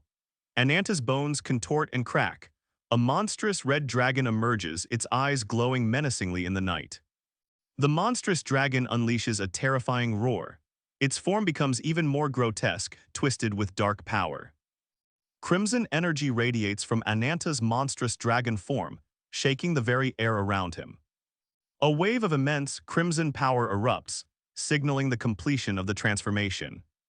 The landscape is now engulfed in crimson flames as the monstrous dragon stands tall. A village is burned, with Ananta's enemies reduced to ash beneath his feet. Red crystals sprout from the ground, reflecting the burning landscape around Ananta. The curse takes its toll as Ananta struggles against the transformation. He remembers his goal, the vengeance that fuels him, and how he must endure the pain. As Ananta rampages, a woman watches with knowing eyes and a sly smile. The name Ananta echoes across the scorched landscape where he kneels defeated. The monstrous dragon lies defeated amidst the burning village. A voice echoes, "Be careful as you go." Ananta's eyes snap open in shock and pain. Ah, ah, ah. Ananta screams in agony, cradling a figure in his arms. Red tears stream down his face. Ananta screams, but a woman appears amidst the flames. "I will kill you," she says, "at least with my own hands." Ananta's anguished cry echoes through the burning landscape. Kyuyo. Ananta's eyes snap open, he's back in human form. This place, Kakonin. Waking up in confusion, Ananta sees a strange, rabbit-eared woman looking back at him. He is startled. "WH, what are you?" Ananta sees the rabbit-eared woman Whitefoot and is suspicious. "This girl, is she an incarnation? There is no time for this." Kyuyo. Ananta grits his teeth. "I need to find that guy right away." Then he coughs up blood. Whitefoot coughs and wonders how Ananta got here, while Ananta struggles for air. "I can't breathe." Ananta's vision blurs as the curse backfires, leaving him gasping for air. Whitefoot recoils in fear. Ananta curses, realizing what's happening. He sees through the door. Whitefoot rushes outside, clearly scared. Ananta's mind races. A woman observes Ananta with a concerned expression as he suffers from the curse's effects in Kakonin. Weakened and injured, Ananta struggles to stand. Gosh, he is surrounded by people who look back. Ananta awakens in a strange underground city, questioning his location. He hears a commanding voice shout, "Stop." Ananta is surrounded by guards, who tell him to surrender immediately. Ananta is startled and coughs blood. Suddenly a voice asks, "Have you by any chance seen our little one?" Ananta hears "owl," then he sees it, a strange crest on someone's hand. He must remember it. A woman tells Ananta that the crest symbol will help him locate the incarnation of wings. Ananta, with a sinister grin, utters a menacing, "Hey." Energy crackles around him as he is about to unleash his power once again. A dark figure moves, a sword is drawn as Ananta utters, "Sorry, but." His eyes glow with malicious intent. Ananta reacts violently, standing his ground. "I really dislike someone touching me from behind." A chilling presence looms as Ananta prepares to strike his enemy with deadly force. Ananta's eyes narrow, strong. He thinks it will be tricky but says, "Today's my turn, you know." With a sinister smirk, Ananta prepares to fight. He looks like he could die any moment. The mysterious figure wonders how Ananta emits such an aura. He notices the emblem on Ananta's hand. Ananta realizes he's been caught. Before Ananta can unleash his power, someone asks, "What relation do you have with the incarnation of wings?" The attack is swift and brutal. Ananta is hit and shouts out, "Cute." Ananta is attacked from above, and he is hit hard enough to spit blood. The master, shrouded in darkness, believes one must attain their desires through strength. Ananta unleashes the claw of the silent serpent, a powerful technique. The warrior attacks with a powerful blow. His opponent's golden eyes widen in shock. Something is about to happen. Crimson energy bursts from the warrior as he prepares to strike. "You," he mutters, his golden eye burning with intensity. The villain smirks, eyeing Ananta's crimson energy. "What's with that arm?" he questions. The Queen's Guard urgently requests reinforcements. Meanwhile, Ananta's crimson aura intensifies, his monstrous transformation imminent. Ananta's strike connects with the villain, but it's rough. Two more menacing figures reveal themselves, surrounded by crimson energy. Ananta struggles, the crimson energy coursing through him, weakening him. "Puke," he coughs, staggering from the blow. Ananta's vision goes black, his demonic form is awakened. A guttural roar erupts as the beast takes over and he transforms fully. Ananta unleashes a primal scream as the power surges through him, consuming his being with demonic rage. The demonic energy consumes Ananta, morphing him into a terrifying dragon-like figure. The people watch in horror as Ananta's transformation is complete. His new demonic form is monstrous and terrifying. Crimson energy crackles. Ananta swings his blade with a feral yell, the demonic rage burning in his yellow eyes. The man struggles to speak. Meanwhile, the transformed Ananta towers over him. "Did I just feel fear?" he wonders. The massive dragon form of Ananta is met with another blade of crimson energy. He falls to his knees, defeated by the dragon. The crimson energy crackles around him. A mighty warrior roars with his army behind him, while Ananta's dragon form stands menacingly against them. Please wait, he is not an enemy. The woman is stopped by an order, but she unsheathes her sword. Ugly monster, she spits, her eye filled with rage. The beast roars, announcing his power, I'll end you right now. The beast destroys the ground. The shockwave is followed by a powerful gust of wind. The woman's eyes widen, sensing an incoming danger. Ananta unleashes a devastating strike with the dragon. What? The woman is caught in the explosion. Ananta unleashes a torrent of demonic power. The aura is overflowing with dark energy. The soldiers are in shock. He's choking himself. Crimson energy starts to spread like the dragon's pulse. The woman is stunned. A voice calls out Ananta. Confused, Ananta looks up from the ground. What on? He mutters. The dragon lays defeated, surrounded by crimson energy. The earth, is this guy? Ananta weakly questions. The barbarian warriors are imprisoned in the underground dungeon, as instructed. The incarnation of nature waits under guard with instructions to remain. Witnesses are urged to exercise caution amidst the chaotic scene. The executive meeting begins. Everyone is aware of Ananta's destructive power. Their ultimate decision about Ananta will be made after discussion. Everyone has an opinion about Ananta. Rupa, the incarnation of ferocity, says, let's kill him. Rupa, the incarnation of ferocity, wants Ananta dead. Another commander simply says, not interested. Rebel Tane's second commander, Tarkin, the incarnation of conquest, is revealed. The queen asks Bernhardt if he knew about Ananta. He confirms.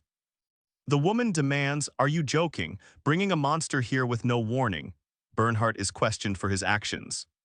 Despite opposition, it's her judgment to bring him in. He clearly hates the wings. A close-up on an eye reveals scheming. Lagerta declares she accepts Ananta. Are you listening? An angry outburst follows. Tension fills the room as accusations are made. If you had fought seriously, the leaders discuss Ananta's strength and purpose. As Ananta stands as a dragon, the man thinks, if we had fought properly to the end. Suddenly, a person wonders what's that. Inside the meeting room, the queen declares her intentions. Reveal yourself, messenger of Rabbit's Foot. The messenger has revealed themselves. The adorable one is recognized by Rabbit's Foot. Whitefoot received the summons of Her Majesty. What information is she delivering? In the prison, Ananta is chained against the wall. A voice echoes, have you been well, Mr. Ananta? The messenger mocks Ananta's imprisonment. Seems like it was a needless concern. Echoing footsteps resound as a rabbit-eared woman appears. She speaks with a sly smile, but looking at me with those eyes. Whitefoot, the rabbit-eared information dealer, greets the queen and esteemed heroes of Munguk Valkyria. Before Whitefoot can answer, the adorable one interrupts, exclaiming, Raclette, as it reveals the small red lizard. The guard laments that the rabbit-eared girl vanishes in the blink of an eye. Ooh. The rabbit-shaped trinket glows, symbolizing Whitefoot's spatial abilities. The queen asks who Whitefoot is, concerned by their presence. The man explains Whitefoot's role. Whitefoot then reveals they approached her before the queen's return with an offer. The queen smirks, convinced Whitefoot foresaw this outcome from the start. Lagertha wants to know what Whitefoot wants. Whitefoot claps and happily declares the conversation is going quickly. Whitefoot desires a collaboration between Rabbit's Foot and Levitine. Rabbit's Foot will defeat the incarnation of wings. Whitefoot screams the information as trash, leaving the queen and Lagertha confused. The queen, with her ruby-red eyes, stares down at the imposing warrior with contempt. You dare proclaim to surpass anyone. Whitefoot states cooperation is not needed. Suddenly, Raclette speaks, questioning Keeg.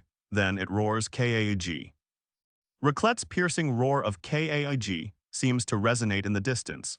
A shadowy figure emerges, declaring he will kill the incarnation of wings. The monstrous form declares a criminal should be imprisoned. The queen's guard questions, what on earth are the guards doing? Queen Lagertha orders Rupa to stand down, but the incarnation of ferocity clicks her tongue in annoyance. His scarred body tells a story of countless battles, a testament to his power. Ferocious energy surges within him. The panel says that the monstrous form cannot be compared to anyone, a human embodiment of carnage. Whitefoot cheerfully introduces the imposing Ananta as the strongest force, but is he truly the incarnation of revenge? The imposing figure grabs Whitefoot and asks, "Since when did I become your stolen goods? Do you want to die?" Ananta is slammed against a wall by a mysterious force. Whitefoot catches him asking, "But, are you all right?" Whitefoot, still holding Ananta, says he needs a comrade. Ananta, enraged, says, "This bastard." Whitefoot seems unfazed by Ananta's violent behavior. Another character observes that Ananta seems a bit unstable currently. A voice booms that adjustments to Ananta have been completed. The queen asks if he can truly kill the incarnation of wings. Whitefoot is addressed. Ananta, with a stern glare and eye patch, is asked a question. Queen Lagertha sits on her throne. "Your origins are trivial and of no concern to me." The gathered forces share a common goal: eliminating the incarnation of wings.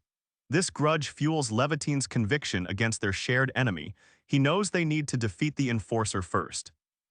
Ananta was once a member of the incarnation of Wings clan, but a traitor caused its annihilation. With narrowed eyes, Ananta declares, "So I can tell."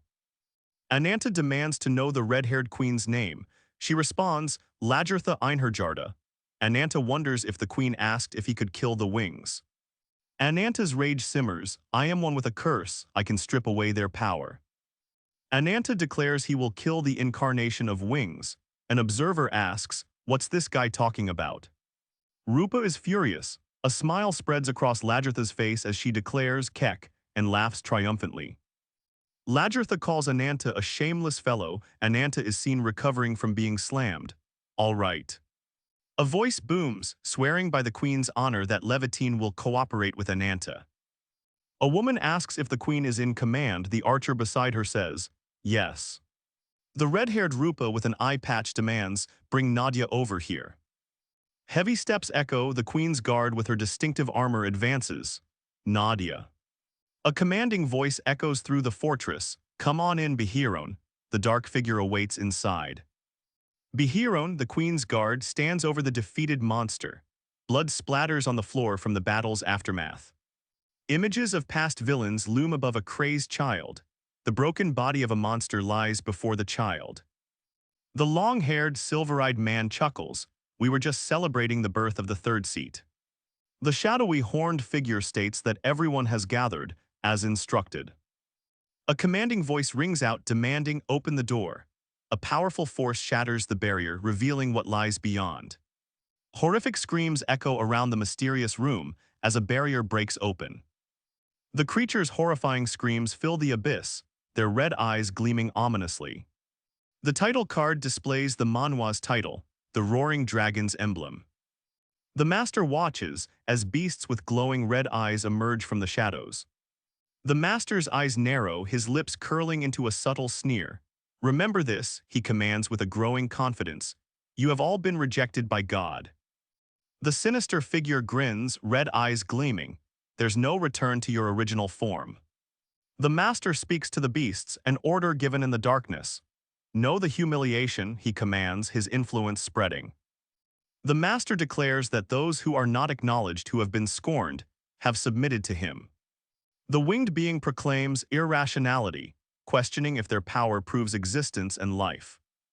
A bright light explodes as the master declares, "I am beyond this world." The prophecy echoes, stating a bridge between worlds. He declares to defy gods, one must shed wicked impurities. The master's eyes glow brightly as he commands, "Now prove your qualifications." Monstrous eyes loom, bearing teeth and wicked intent. Those who remain will receive the grace of the wings. Two monstrous forms, teeth bared and eyes glowing red, prepare to prove their worth to the master. One beast strikes down upon its opponent, claws outstretched with wicked intent. The remaining beasts snarl, eager for the wing's blessing. The master chuckles as if pleased by the beast's vicious display. Who will earn the grace of the wings? The white-haired woman watches the brutal battle, a cold and calculating look on her face. A voice booms, welcoming Nadia to the arena. A gasp comes from below, the name Ananta is whispered. Whitefoot, a rabbit-eared woman, greets Nadia in the arena, recognizing her instantly. "Even Whitefoot," a voice speaks. The mysterious woman looks at the figure with red patterns as they ask, "Who's that?" The queen tells Nadia to rest easy. She thinks to herself, just a moment ago he was noticeably unstable. She hesitates to say the next words aloud. The queen smirks, stating she has just finished her talk with Ananta. Addressing two figures, she accepts them into Levantine. Ananta questions when he agreed to submit to them in defiance, full of rage. The queen states they need Ananta's strength to hunt the avatar with the alliance as help, mentioning and Nadia. The queen's words echo, stating the answer requires Levantine's cooperation undoubtedly. A warrior warns their tale will be harsh. The queen demands, her piercing gaze intensifying, "Tell me about the branch within me." The queen reveals the branch's name, Mistletoe, also known as a branch of the world tree. She confirms hearing this from Bernhardt's report. The queen asks if she saw a wicked creature transform into an incarnation. A memory surfaces, that kid, that time. A catalyst allows wicked creatures to undergo evolution, transforming into an incarnation. Nadia questions if that means Jiuyo turned the others into incarnations as well. The queen reveals the source is from the branch's power. The queen suggests the incarnation of Wing's original form could have been demonic. The red-haired warrior thinks this is impossible, even if it were true. He considers the incarnation's power. She questions why such power would be used on a demon, not an incarnation. The monstrous red eye watches as the ships fall to the raging sea. "I witnessed my homeland Valkyria was falling." Under the torrential rain, the queen observes a radiant winged figure above the Levantine fortress. She appears injured and worried. A monstrous figure rises from the crashing waves, red eyes gleaming with wicked intent. The narration confirms the incarnation of Valkyria was transformed by the incarnation of Wings. "It's incomprehensible," the woman gasps. He thinks to himself that, regardless of what he is, the girl is a fool. She couldn't even kill a bug. One comments that perhaps she is close to the horizon Jiuyo is looking for. Ananta wonders about the horizon of the world. The queen declares her royal lineage has many myths about the branch. The world's horizon is a dimensional rift, appearing alongside the world tree. The master declares the incarnation of Wing's goal, to invade the realm of the gods through a dimensional rift. But the branch holds immense power, so formidable that ordinary beings simply cannot withstand it. A bestial roar resonates. A colossal figure emerges, radiating power. The branch has granted beings the power to wield stability. The pale figure with bloodied features knows the numbers are few. This sets the stage. The focal point is now shifting among the group. The group arrives, declaring their purpose, to investigate the branch Jiuyo possesses. A demonic guardian with glowing red eyes appears. They plan to subdue it for its power. The master speaks to his trusted subordinates. As of now, next in line is the sly Third Army commander, all with a knowing smirk. The scene ends with the fierce rabbit-eared warrior. It's Rupa, the Fourth Army commander. She orders troops to march to the land of Pasa. The crowd cheers. The master orders them to build a base as an advance force. He wants Pasa secured for their troops. The fearsome Rupa wishes luck to her troops heading towards Pasa. It's a Valkyria fortress, hidden in the continent's northeast. 500 soldiers and Bernhardt's mercenaries are stationed here. The Valkyria fortress protects many civilians. The commanders possess incredible power as incarnations. Leviathan fights against the Wings. The rabbit-eared woman claims Ananta's defeat in Caves will help reorganize. The queen learns it was all a plan. The woman finds it strange that Nadia didn't leave. Nadia is still a strong ally, which is good. A meeting is held as someone mentions, Ananta's power is double-edged. A cloaked figure sits with red energy around him. A disembodied voice warns if he doesn't consume evil spirits. She is a Blackfoot member of the Rabbit-Foot family, she announces. Ananta's rampage is stopped by hypnosis, but it is only temporary. They need to hunt down the evil spirit. The Blackfoot member explains recent events, asking Nadia for help. Nadia seems very skeptical, retorting, "Business." The rabbit-eared woman pleads for help to subdue the incarnation of Wings. She promises to protect Nadia's safety in return. A woman with red eyes says Nadia owns the branch the Wings seek. Another claims someone will reveal themselves to Nadia. I will refuse. The rabbit-eared woman is surprised at the response. A. The silver-haired woman wishes for an end to sacrifices. The woman looks upon a pile of corpses. I just don't want to watch helplessly. She states there's no need for a price. The silver-haired woman agrees to cooperate, wanting to protect innocent people. The rabbit-eared woman seems relieved, realizing she is protected. A handshake seals the arrangement as the negotiation concludes. The adorable one announces, "Now let me tell you about our future plans." The group discusses recapturing Folkbang. The ruler controls Pasa, a cursed land where even death is destroyed. The scene cuts to another woman with long white hair, Alicorn, incarnation of divinity. The story reveals a sacred unicorn, an original incarnation. It served the divine god and protected Valkyria. It is said the Alicorn was turned into an evil god after meeting the wings. 9 times out of 10, the power of the branches is probably related. The woman recounts others wanting revenge for a destroyed kingdom. A man commands, "Kill the evil spirit and get the branch info." The cloaked figure demands a simple request. "Hey, trash information, guide me." Whitefoot says, "Oh my, you also have an impatient personality." The expedition to Pasa begins in 3 days. A coin is held aloft. Cracks form around a massive void. A figure stands at its edge. 2 Leviathan commanders form an alliance with 100 troops ready. Coordinates of the Folkbang checked. The rabbit-eared woman smiles. "You can depart at any time." She says, "Come on, ladies." The sly 3rd Army commander all smirks. "Let's run wild." Someone shouts, "Everyone don't die." The rabbit-eared woman says, "It's still too early to go to Valhalla." A deep voice chuckles, a sound that seems to echo. Whitefoot with a sinister smile asks, "Are you excited, Ananta?" His eyes narrow, "Of course." Ananta has 2 women with him, looking fierce. "I feel like I can kill anyone." In a desolate land, a dark void appears. The characters move closer to Pasa. A wolf-eared woman runs through a desolate landscape as Ananta pursues her. Ananta blocks an attack while injured. All approaches Ananta from the side. The wolf-eared woman yells out in rage, "All." A skull beast awakens with glowing red eyes in Pasa. The world tree appears, its branches glowing. Root-like structures appear as well. The world tree's roots writhe, pulsing with an unnatural energy. What does it foretell? The skeletal beast faces the world tree in Pasa. Is this Ananta's final form?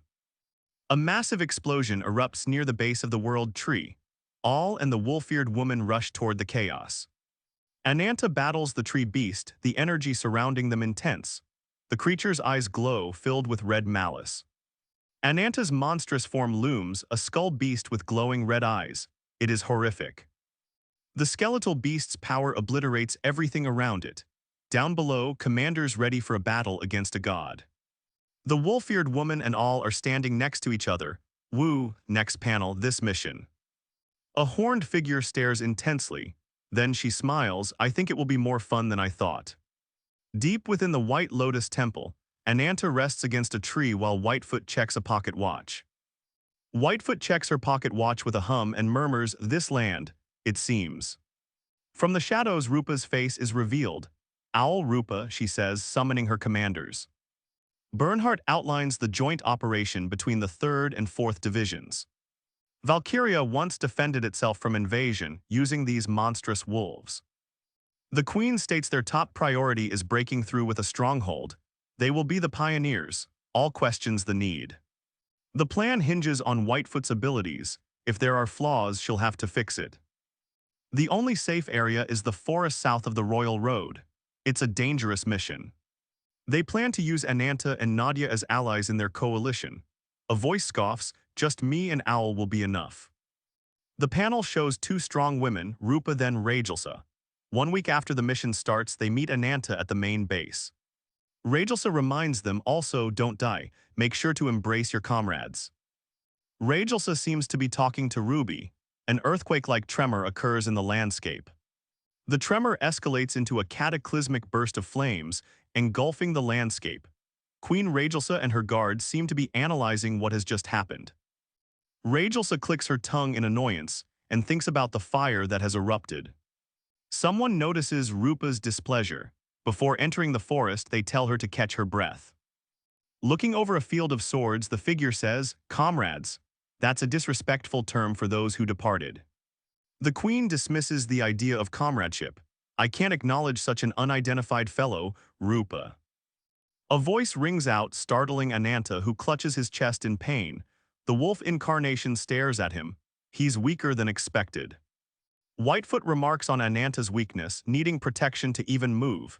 Ananta, visibly scarred, demands, "State your business." The queen declares, "I have a different opinion." It seems his powers are still not under control. The queen asks Ananta if he restrained his power to not go berserk. Someone thinks he is a ticking time bomb. "Hey, you." Ananta glares down at the woman, demanding, "You were told to state your business." Ananta's eyes glow red with rage as he unleashes a threat. "Take your gang and disappear somewhere." The woman snarls, her red eyes blazing with rage. "If you refuse, I will tear you apart right now." Before the woman can finish her threat, Ananta's rage erupts. "Fuck off before I kill you." A hand rises, engulfed in an ominous pink energy. "Let's all stop at this point." The woman gasps, recognizing the surroundings. This place. She is standing in a field of bones.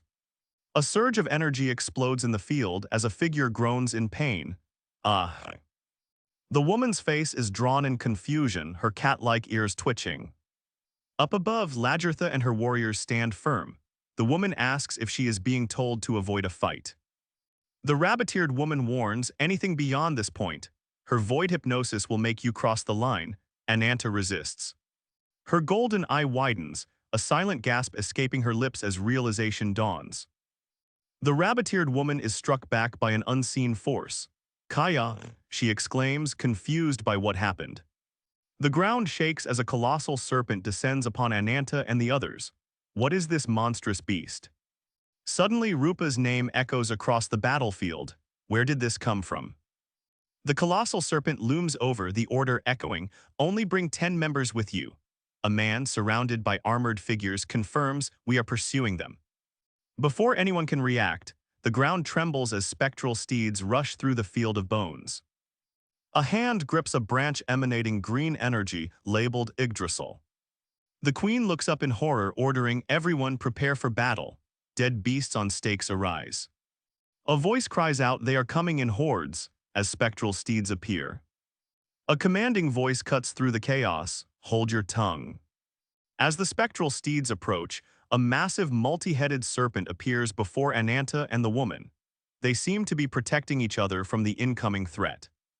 After being swallowed by the colossal serpent, Ananta is trapped. Clutching his head in pain, he feels his body begin to change once more. The curse is taking over. The serpent constricts, crushing Ananta. Red energy crackles as the transformation accelerates, forcing him to his knees, struggling. Inside the serpent's stomach, the walls pulsate. Is Ananta about to be digested? The serpent reels back in pain, blood erupting from its body. What is happening? Ananta gasps for air. His body is changing, becoming more monstrous, fueled by the curse's power. The serpent thrashes above. Ananta's eyes snap open, glowing red in the forest. His transformation is complete, he lies still. The cat-like woman watches Ananta. "Did you come to your senses?" she asks him. He replies, "You're a lucky fellow, you." The woman's eyes widen as she stares at Ananta's new form. "Do you remember getting into the snake's mouth?" she asks.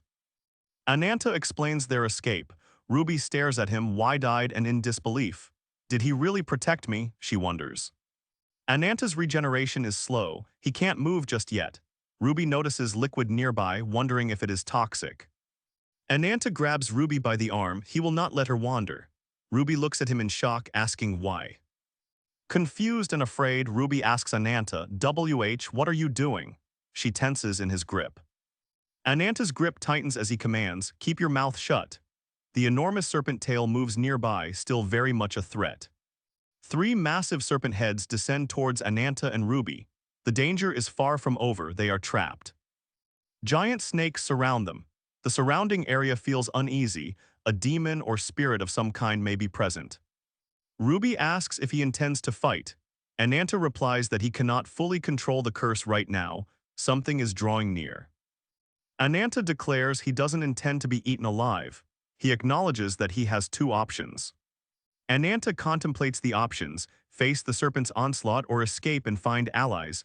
Ultimately, the decision rests on his shoulders. What will he do? Ananta lays out his plan. Third, break through the surrounding forces to leave the forest. Ruby encourages him, you can. Ananta realizes they can tell they are here by the smell. He knows what to do.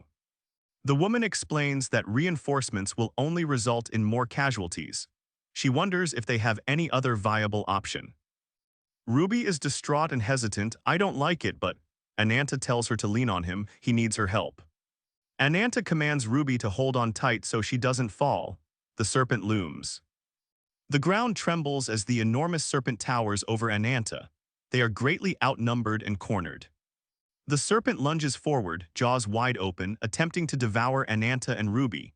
The situation grows ever more perilous. Ananta, now fully transformed into a hulking wolf-like beast, prepares to fight.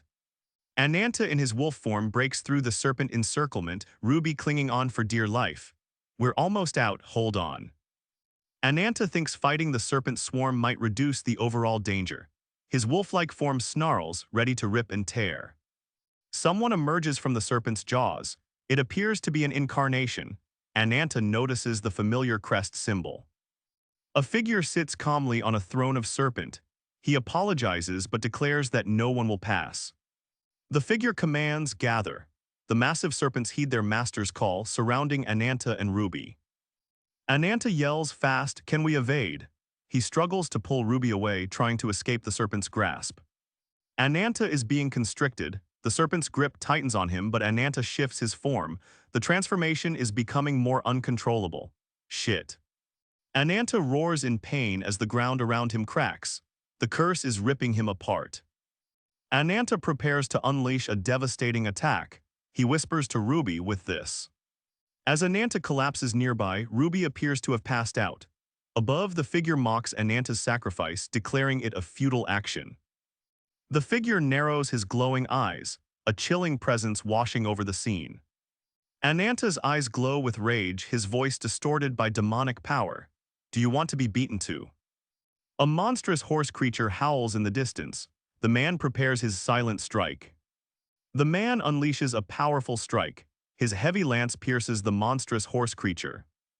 The man is silent, plotting his next move. Elsewhere, a mystical woman faces off against a monstrous wolf. The soldiers observe the fallen beast. It seems there are no significant damages. A woman whispers, Nadia, something is strange. The lizard and horse-like monster were not initially attacking us. Instead, they're desperately trying to escape something. He wonders if the giant serpent is related. Another interjects, you two, there's no time for this discussion. The woman orders them to find Ananta quickly. He is on the ground, battered and bruised in rough shape. Ananta holds the cat-like woman gently. Didn't I tell you it was pointless? Ananta explains it's an extreme venom. Even demonic beings succumb to demise in an instant. That incarnation will die. A mysterious figure overhears this statement. Ananta lies on the ground wounded as the figure says, wait here. After stripping off the skin of that lizard, Ananta's demonic form takes shape. The cat-like woman weakly begs him to stop. A demonic Ananta declares, I will take you to Blackfoot. A sinister figure speaks of curses that cling to flesh. He asks, are you the one who was in Behiron's report? Gather. The name of this old bone is Eason. A mysterious figure stands tall. A figure surrounded by serpents is declared the incarnation of credulity. It states Ananta is enemy of our wings. The lizard monsters are obliterated. A monstrous dragon-like demon takes shape. Ananta's monstrous dragon form clashes with the serpents. The incarnation of credulity looks on, unfazed.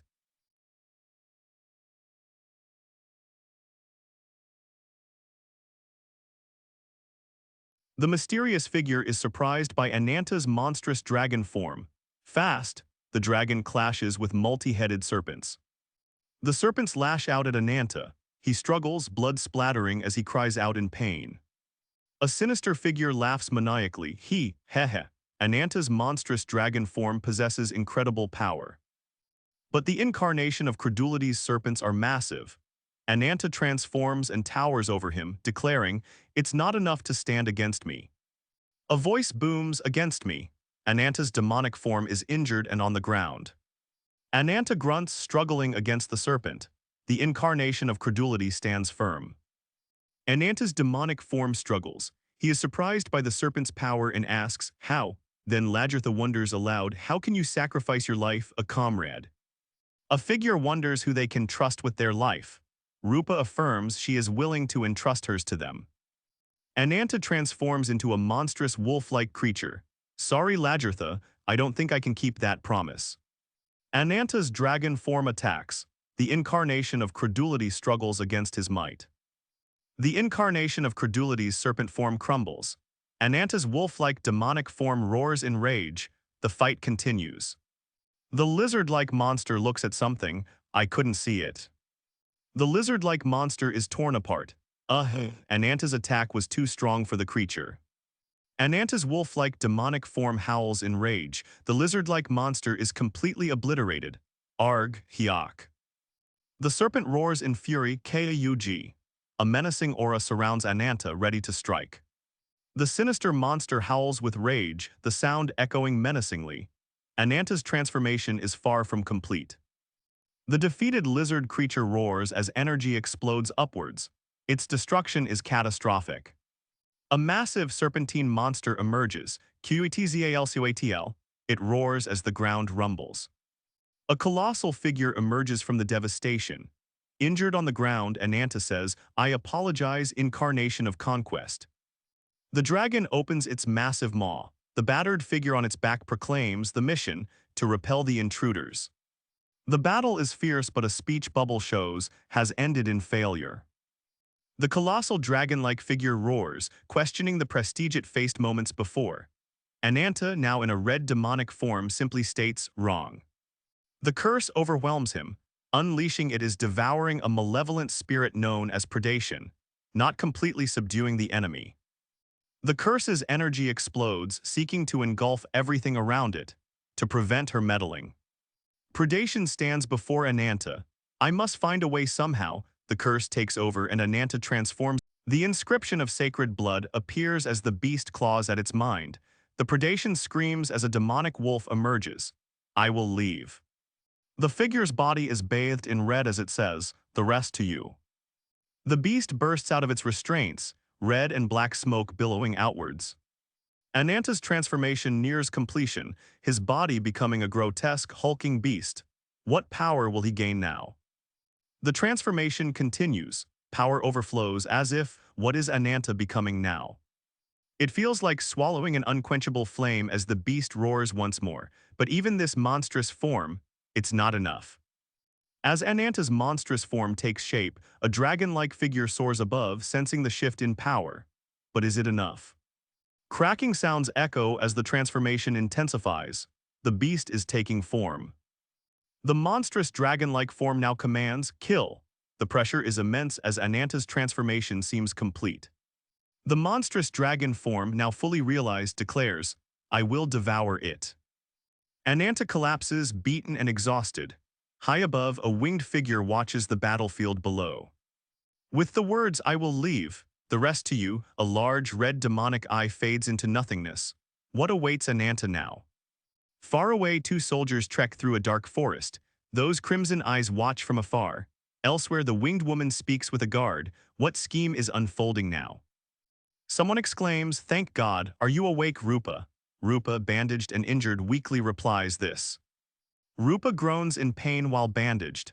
"Don't overexert yourself, you're still injured." The antidote was almost too late. The dragon form fades as someone says, "It was fortunate that Ananta brought you without delay." "That guy," someone says. She mutters, "That idiot." "Are you okay now?" She expects gratitude but receives a cold shoulder instead. The man mocks her attempt to resist. The girl stares in disbelief, questioning his altered state. Your body."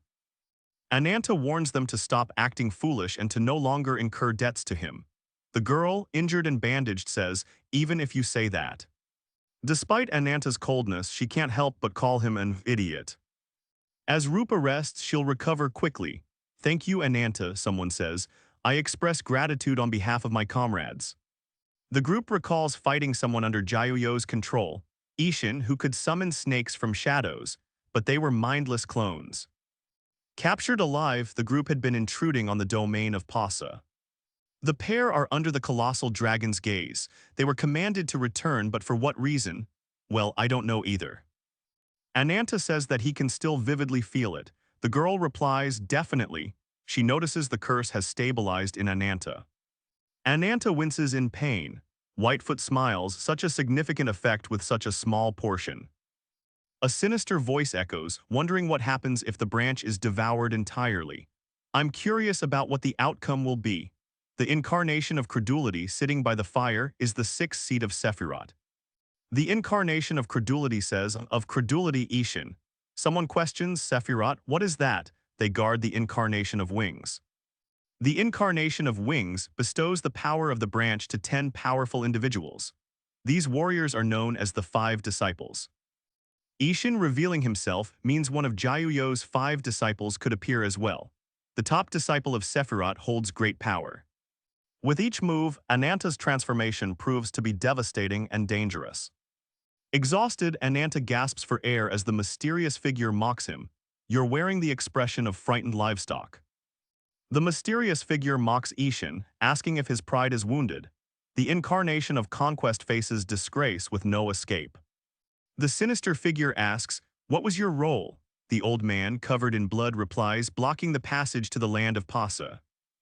A skeletal beast's head lies broken on the ground, excluding those who would hinder your conquest.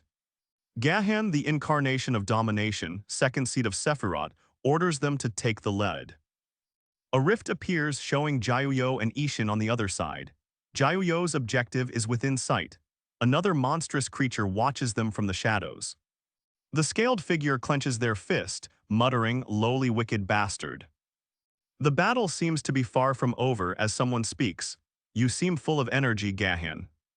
The winged incarnation questions, will you listen to my request? A subordinate replies, I am at your call. The mysterious figure looks on, remarking on the power of the wings. Levitine's spy reported the Queen's movement.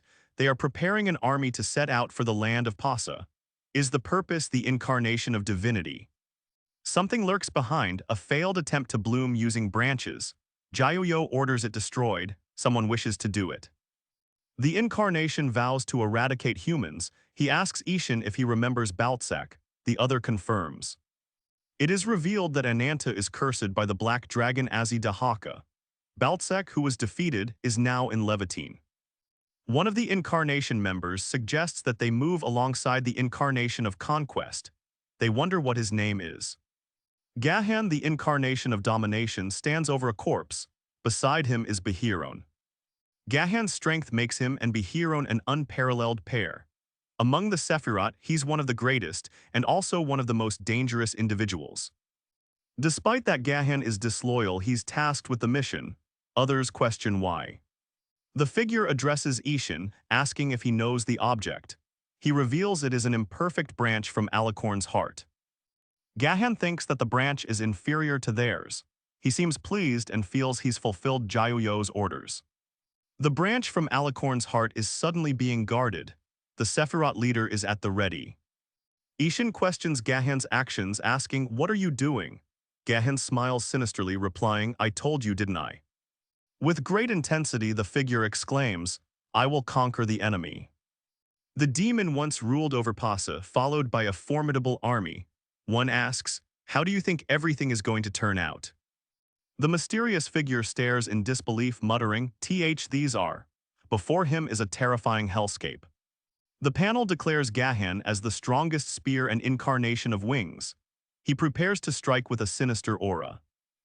Gahan stands overlooking a desolate landscape. If he can survive, he's formidable.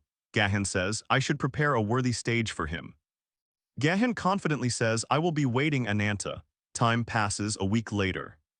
A member of the incarnation of wings declares, preparations are complete. Someone enters a dark and foreboding cave. 2 figures approach, emanating a threatening aura. War is on the horizon. Lagerta is greeted, and she replies she thought she would die waiting. They're glad the vanguard is unharmed, including Ananta and Nadia. Lagerta acknowledges Skald and Myr's hard work. Skald asks if anyone was left behind. In front of them stand 50 shield maidens. The group has assembled, ready to face their upcoming battle. The shield maidens stand prepared for combat.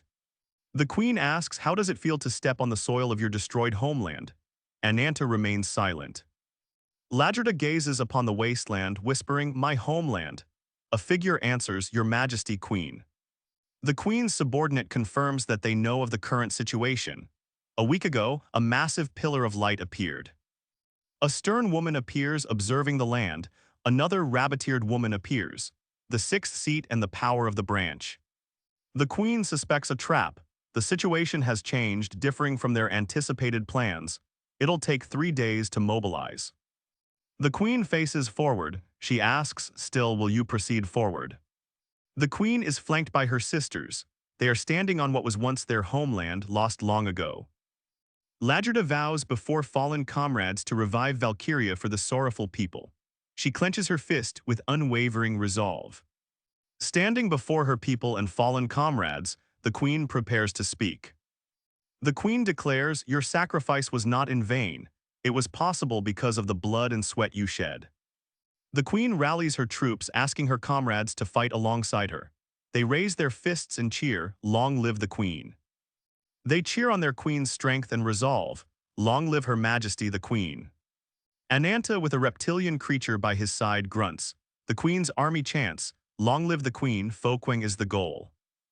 An expeditionary force is moving from Ironwood through Vigrid, led by the frontline base to subjugate. A woman watches as Ananta's expedition starts. I wanted to see him in action. She is on standby. The woman states Ananta's rampage is stabilized, so the others aren't needed. Her abilities are everyone's lifeline. Protection is paramount. The woman clarifies her purpose isn't protection, but continuous surveillance of Ananta. One of the rabbit-eared sisters laments not being trusted. The other asks about the expedition's chances of success. Well, the rabbit-eared sister believes the expedition's outcome is irrelevant.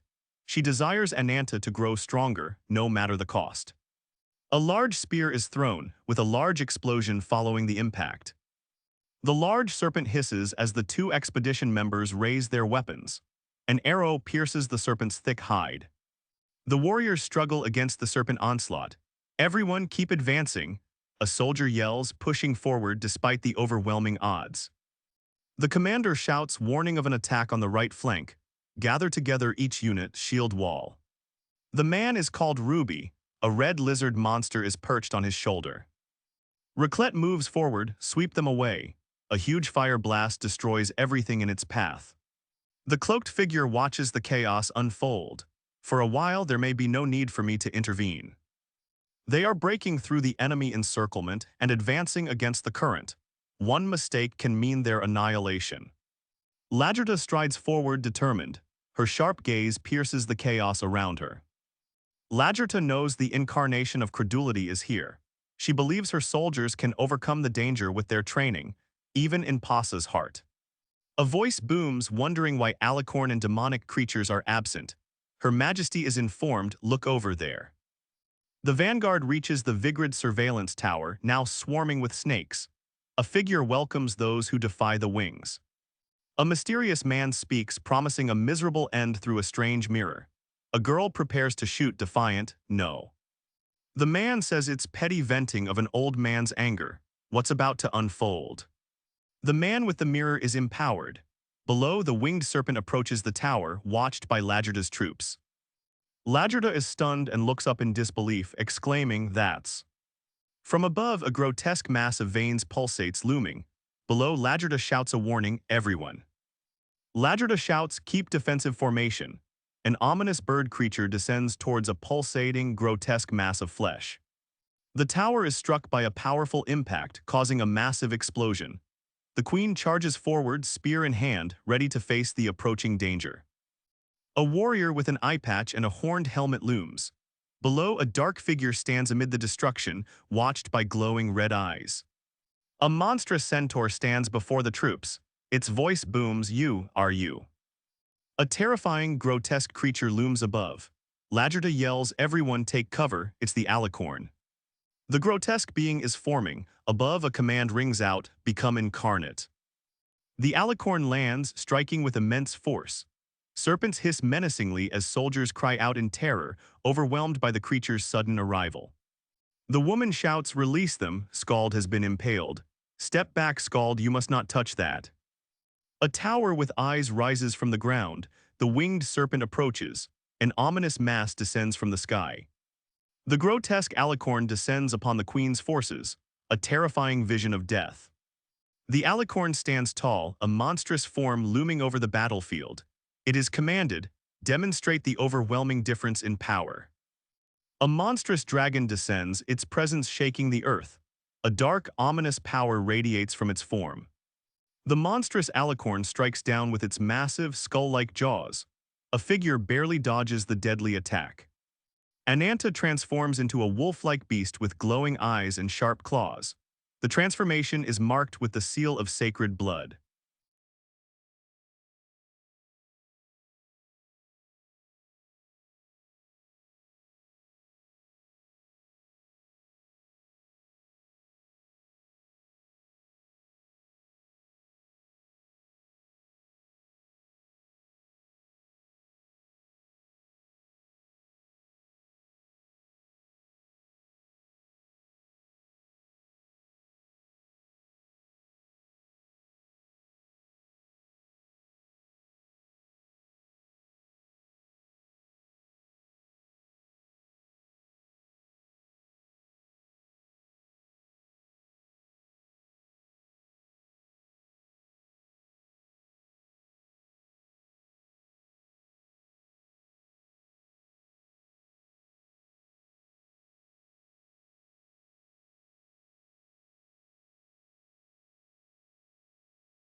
Ragelsa, standing before the monstrous alicorn and its pack, declares, "Don't worry, alicorn, I will personally end your life." The title card appears, the roaring dragon's emblem displayed in red. Ananta transforms into a monstrous spiky beast. He roars, his power resonating intensely. The monstrous wolf beast howls as a shadowy figure descends toward it. The beast howls into a dark swirling portal above. Ananta descends as a terrifying, spiked dragon-like figure.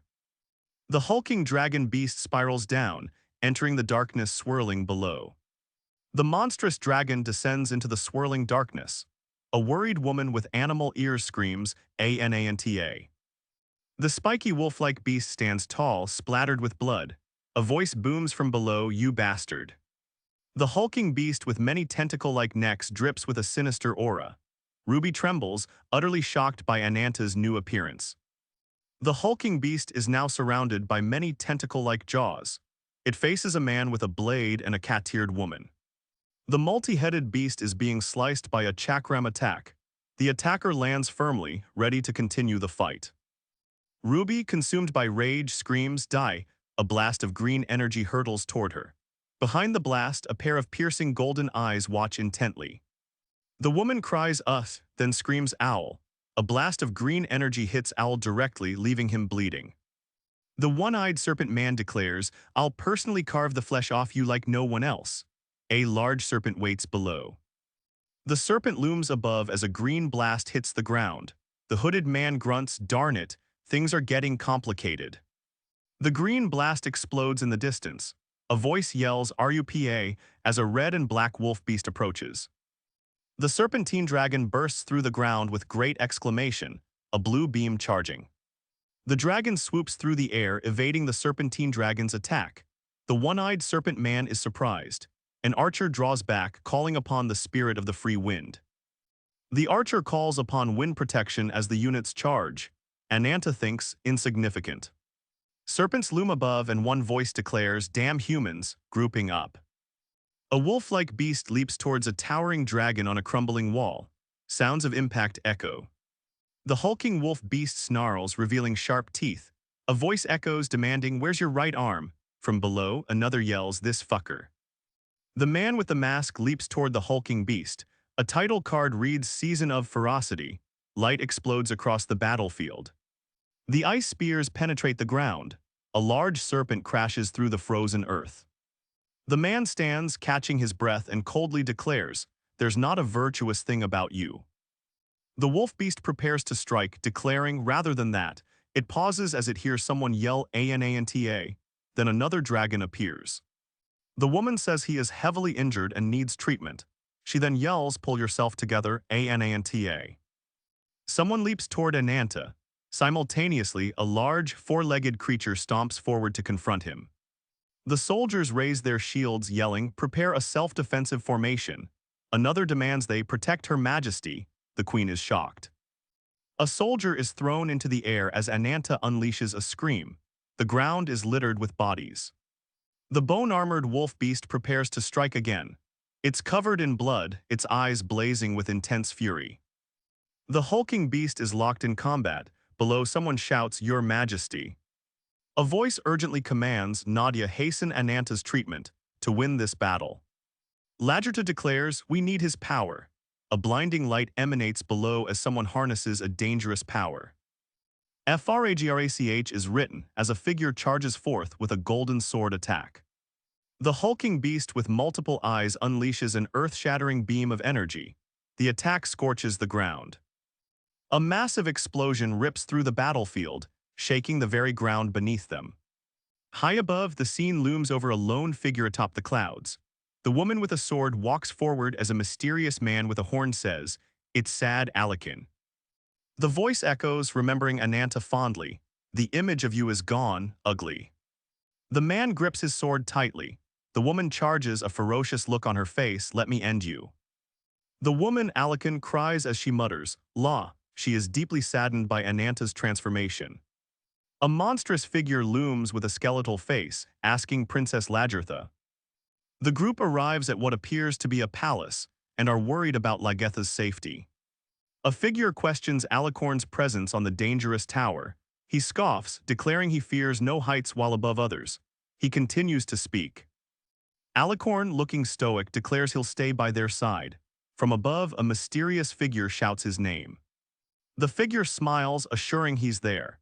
He looks away, saying, "So that you can grow into a magnificent queen." As the mysterious figure speaks, a horrifying creature is shown from the side. The figure on the tower questions Princess Lagertha. Lagertha sees a grotesque transformation and asks, "Why do you look like?" Lagertha sees the horrifying creature transform and asks, "Is this me?" Someone asks, "Has his consciousness returned?" The figure asks Alicorn if he recognizes him. Below is a skull-like being. A hand lies bloodied on the floor. Before the mysterious man, many bodies lay slain. Lagertha lies in front of him, covered in blood. He gazes at her with a determined look. The mysterious man approaches Lagertha, and she is horrified by his actions. Lagertha picks up her sword, ready to fight. The winged figure stands tall, an angelic being. Below, Lagertha lays defeated. The dark figures attack from above. Lagertha looks up and is mortified. The man stands tall, ready to fight. Alicorn lies on the ground, defeated. The winged figure tells Lagertha, "Your eye." Lagertha says, "Wait a minute." The bright light is dazzling. Above, a monstrous skull with a glaring eye appears. The words "Become incarnate" appear. Lagertha stares at the horrific transformation with a clenched fist. The woman dodges a thick vine with ease. She's surprised to see the creature appears to be a multi-eyed monster. Kyug. The grotesque creature roars, "Kyug." A red lizard monster cowers below it. The small lizard monster is sweating nervously as it thinks to itself. Below, fire crackles menacingly. The red lizard is engulfed in flames. Someone cries out, "Your Majesty." Someone advises to retreat to attend to the injured before it escalates. But Lagertha shouts, "No." She admits she panicked. It's declared Alicorn is reaching his limit. Nadia is commanded to retreat. A group charges forward. The fiery beast commands, "If you don't want to become a pile of ashes." Someone notices that appearance, Flame Spirit. It's the same protection as that of Mer's spirit. The beast screeches loudly. The monstrous multi-eyed creature roars. Below, a fiery beast prepares its attack. A heaven-engulfing blazing orb appears to clash with a dark, ominous void. Who will win this battle? The monstrous, multi-eyed creature clashes with the fiery beast's blazing orb attack. Both sides roar in the collision. The heaven-engulfing blazing orb explodes in a clash of power. The multi-eyed creature groans, Keek. The fiery beast lets out a monstrous roar, Ki-eeg. The blazing orb explodes with tremendous force. The fiery beast speaks of shared fate, even though we're both victims. The heaven-engulfing blazing orb explodes outwards in an eruption of pure energy. The fiery beast is called a coward as it tries to protect itself. As the explosion continues, a voice booms, "How long do you intend to cling to life?" The blazing beast's form fades, leaving behind a burning skull. Below, a figure says the word Yggdrasil. The blazing orb implodes and distorts. From the smoke emerges a single-eyed demonic form. As the smoke clears, a blinding pillar of light pierces the sky. The light fades as the dust settles. In the distance, a figure stands as an ominous monster appears close up. Its single, grotesque eye stares intently. The fighter declares, by the command of Queen Lagertha, "My friend, rest in peace." The explosion rips through the land. The heaven-engulfing blazing orb has done considerable damage. The landscape cracks and crumbles, stone and debris rising into the air. A blinding light shines, casting the battlefield in an ethereal glow, a sign of the conflict's climax. Amidst the shattered landscape and skull remains, Alicorn squints. "The light is so dazzling," he says, looking at the intense brightness. A voice echoes, filled with longing, "I wanted to stay by your side forever."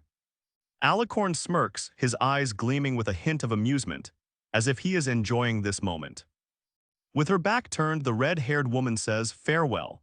Tears stream down her face as she proclaims, "My queen." Light explodes outwards, searing the sky with heavenly fire. A divine presence descends. A red lizard sits on Ananta's shoulder as he transforms into his beast form. "Click," it says, looking down before Ananta growls, "Ruby you." Ananta, in his monstrous form, questions, "What was that power from a little while ago?" A woman appears, conveying her condolences, "My condolences." A warrior stands, sword planted firmly, a solemn vigil. The red-haired woman thinks honoring the deceased is normal. A blonde warrior states, "However, I have no room to shed tears." The soldiers cry out as a tower is struck by an unknown energy blast. Undeterred, the red-haired woman says, "We must move forward." Soldiers stand firm so that their deaths will not be in vain. "You little rascal," a voice booms. The woman grips the man's cloak, blood splattering as she demands, "How much blood do you think has been shed because of you?" She vows, "Don't think about dying in peace." The woman with animal ears roars, "You think I'm joking?" "Ugh." A man stares up, bleeding, and replies, "It would have been better." The woman with animal ears calls out, "Rupa." A menacing eye stares intensely, "It's not over yet." The figure stands alone on a barren landscape, gazing toward the heavenly light. Has Ananta truly found a worthy adversary? The enemy approaches, enemy coming from the Royal Road direction, someone shouts. A monstrous figure looms in the distance. Soldiers watch on guard. The masked man wipes blood and sweat, preparing himself for the upcoming battle.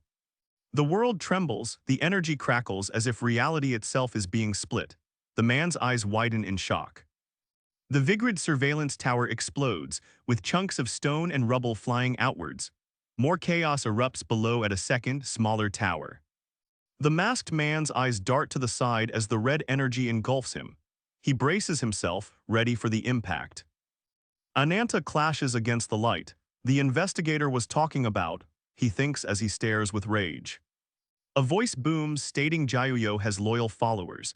A man questions, "Sephiroth, what is that?" Sephiroth are elites who guard the incarnations of wings. The most powerful 10 have the power of the branches. The top warriors, known as the 5 great followers, exist. The revelation of Ishin makes it clear that one of Yahello's 5 chief followers may have betrayed him. Who is it? Someone thinks skilled enough to be on par with that guy, the figure says, "Saved me the trouble of searching." The monstrous Ananta shouts, "I will trample you." His form radiates with dark energy, KWAG. Ananta clashes with Gahan. Gahan's arm is pierced by Ananta. A new grotesque transformation is in progress.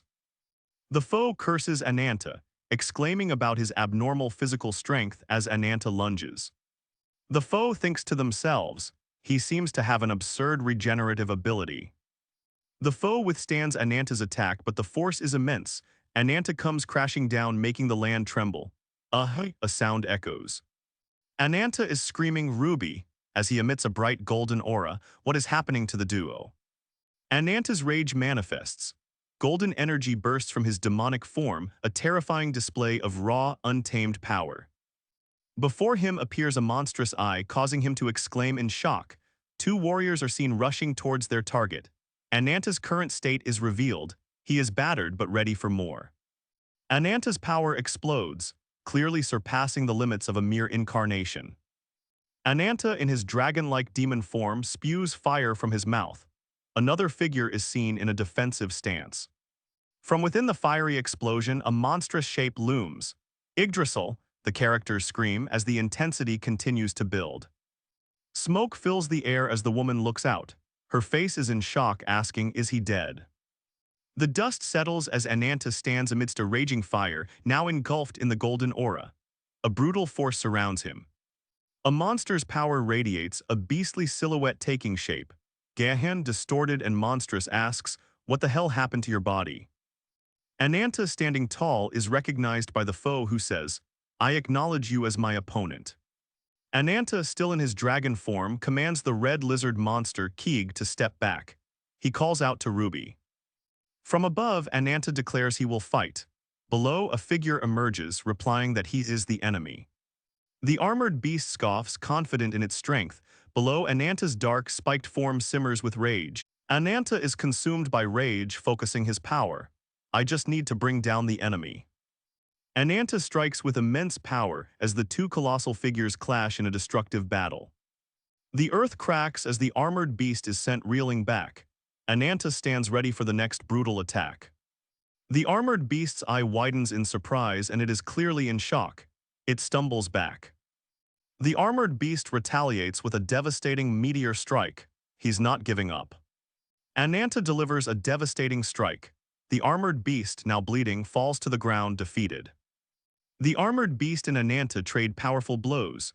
Sparks fly as their raw power collides. Ananta clashes against the armored beast. His power emanates in waves as they struggle. Can Ananta win? Ananta's attack lands with devastating force. Will this be the end? Ananta's powerful strike lands, but the armored beast is unfazed. Not even a scratch. The armored beast retaliates with a fierce strike, determined to turn the tide of the battle. Ananta is sent flying backwards. The red-haired woman watches Ananta's terrifying transformation, seeing Ananta's true nature, truly an immortal being. Ananta's destructive form is unleashed, his mental strength unbreakable. He fears no wounds in this fearsome state. Ananta's form embodies his fighting spirit and willpower. The red-haired woman's mouth is agape. She can tell it is like being clad in armor. The armored beast believes Ananta's curse alone won't defeat it. The red-haired woman urges her to hurry. "Your Majesty." The red-haired woman is shocked and has tears running down her face. Really? Ananta's rage is unleashed again. The beast looks menacingly downward as the iron fortress faces imminent demise. The fight is far from over. A voice declares that even the strongest fortress has a weakness. Ananta sees two people being rescued by a monstrous wolf. The old man gasps, recognizing the destructive power. The aftermath of Ananta's blow leaves a trail of destruction. Ananta's rage is unleashed. An old man screams Gahan's name. "Are you just going to watch?"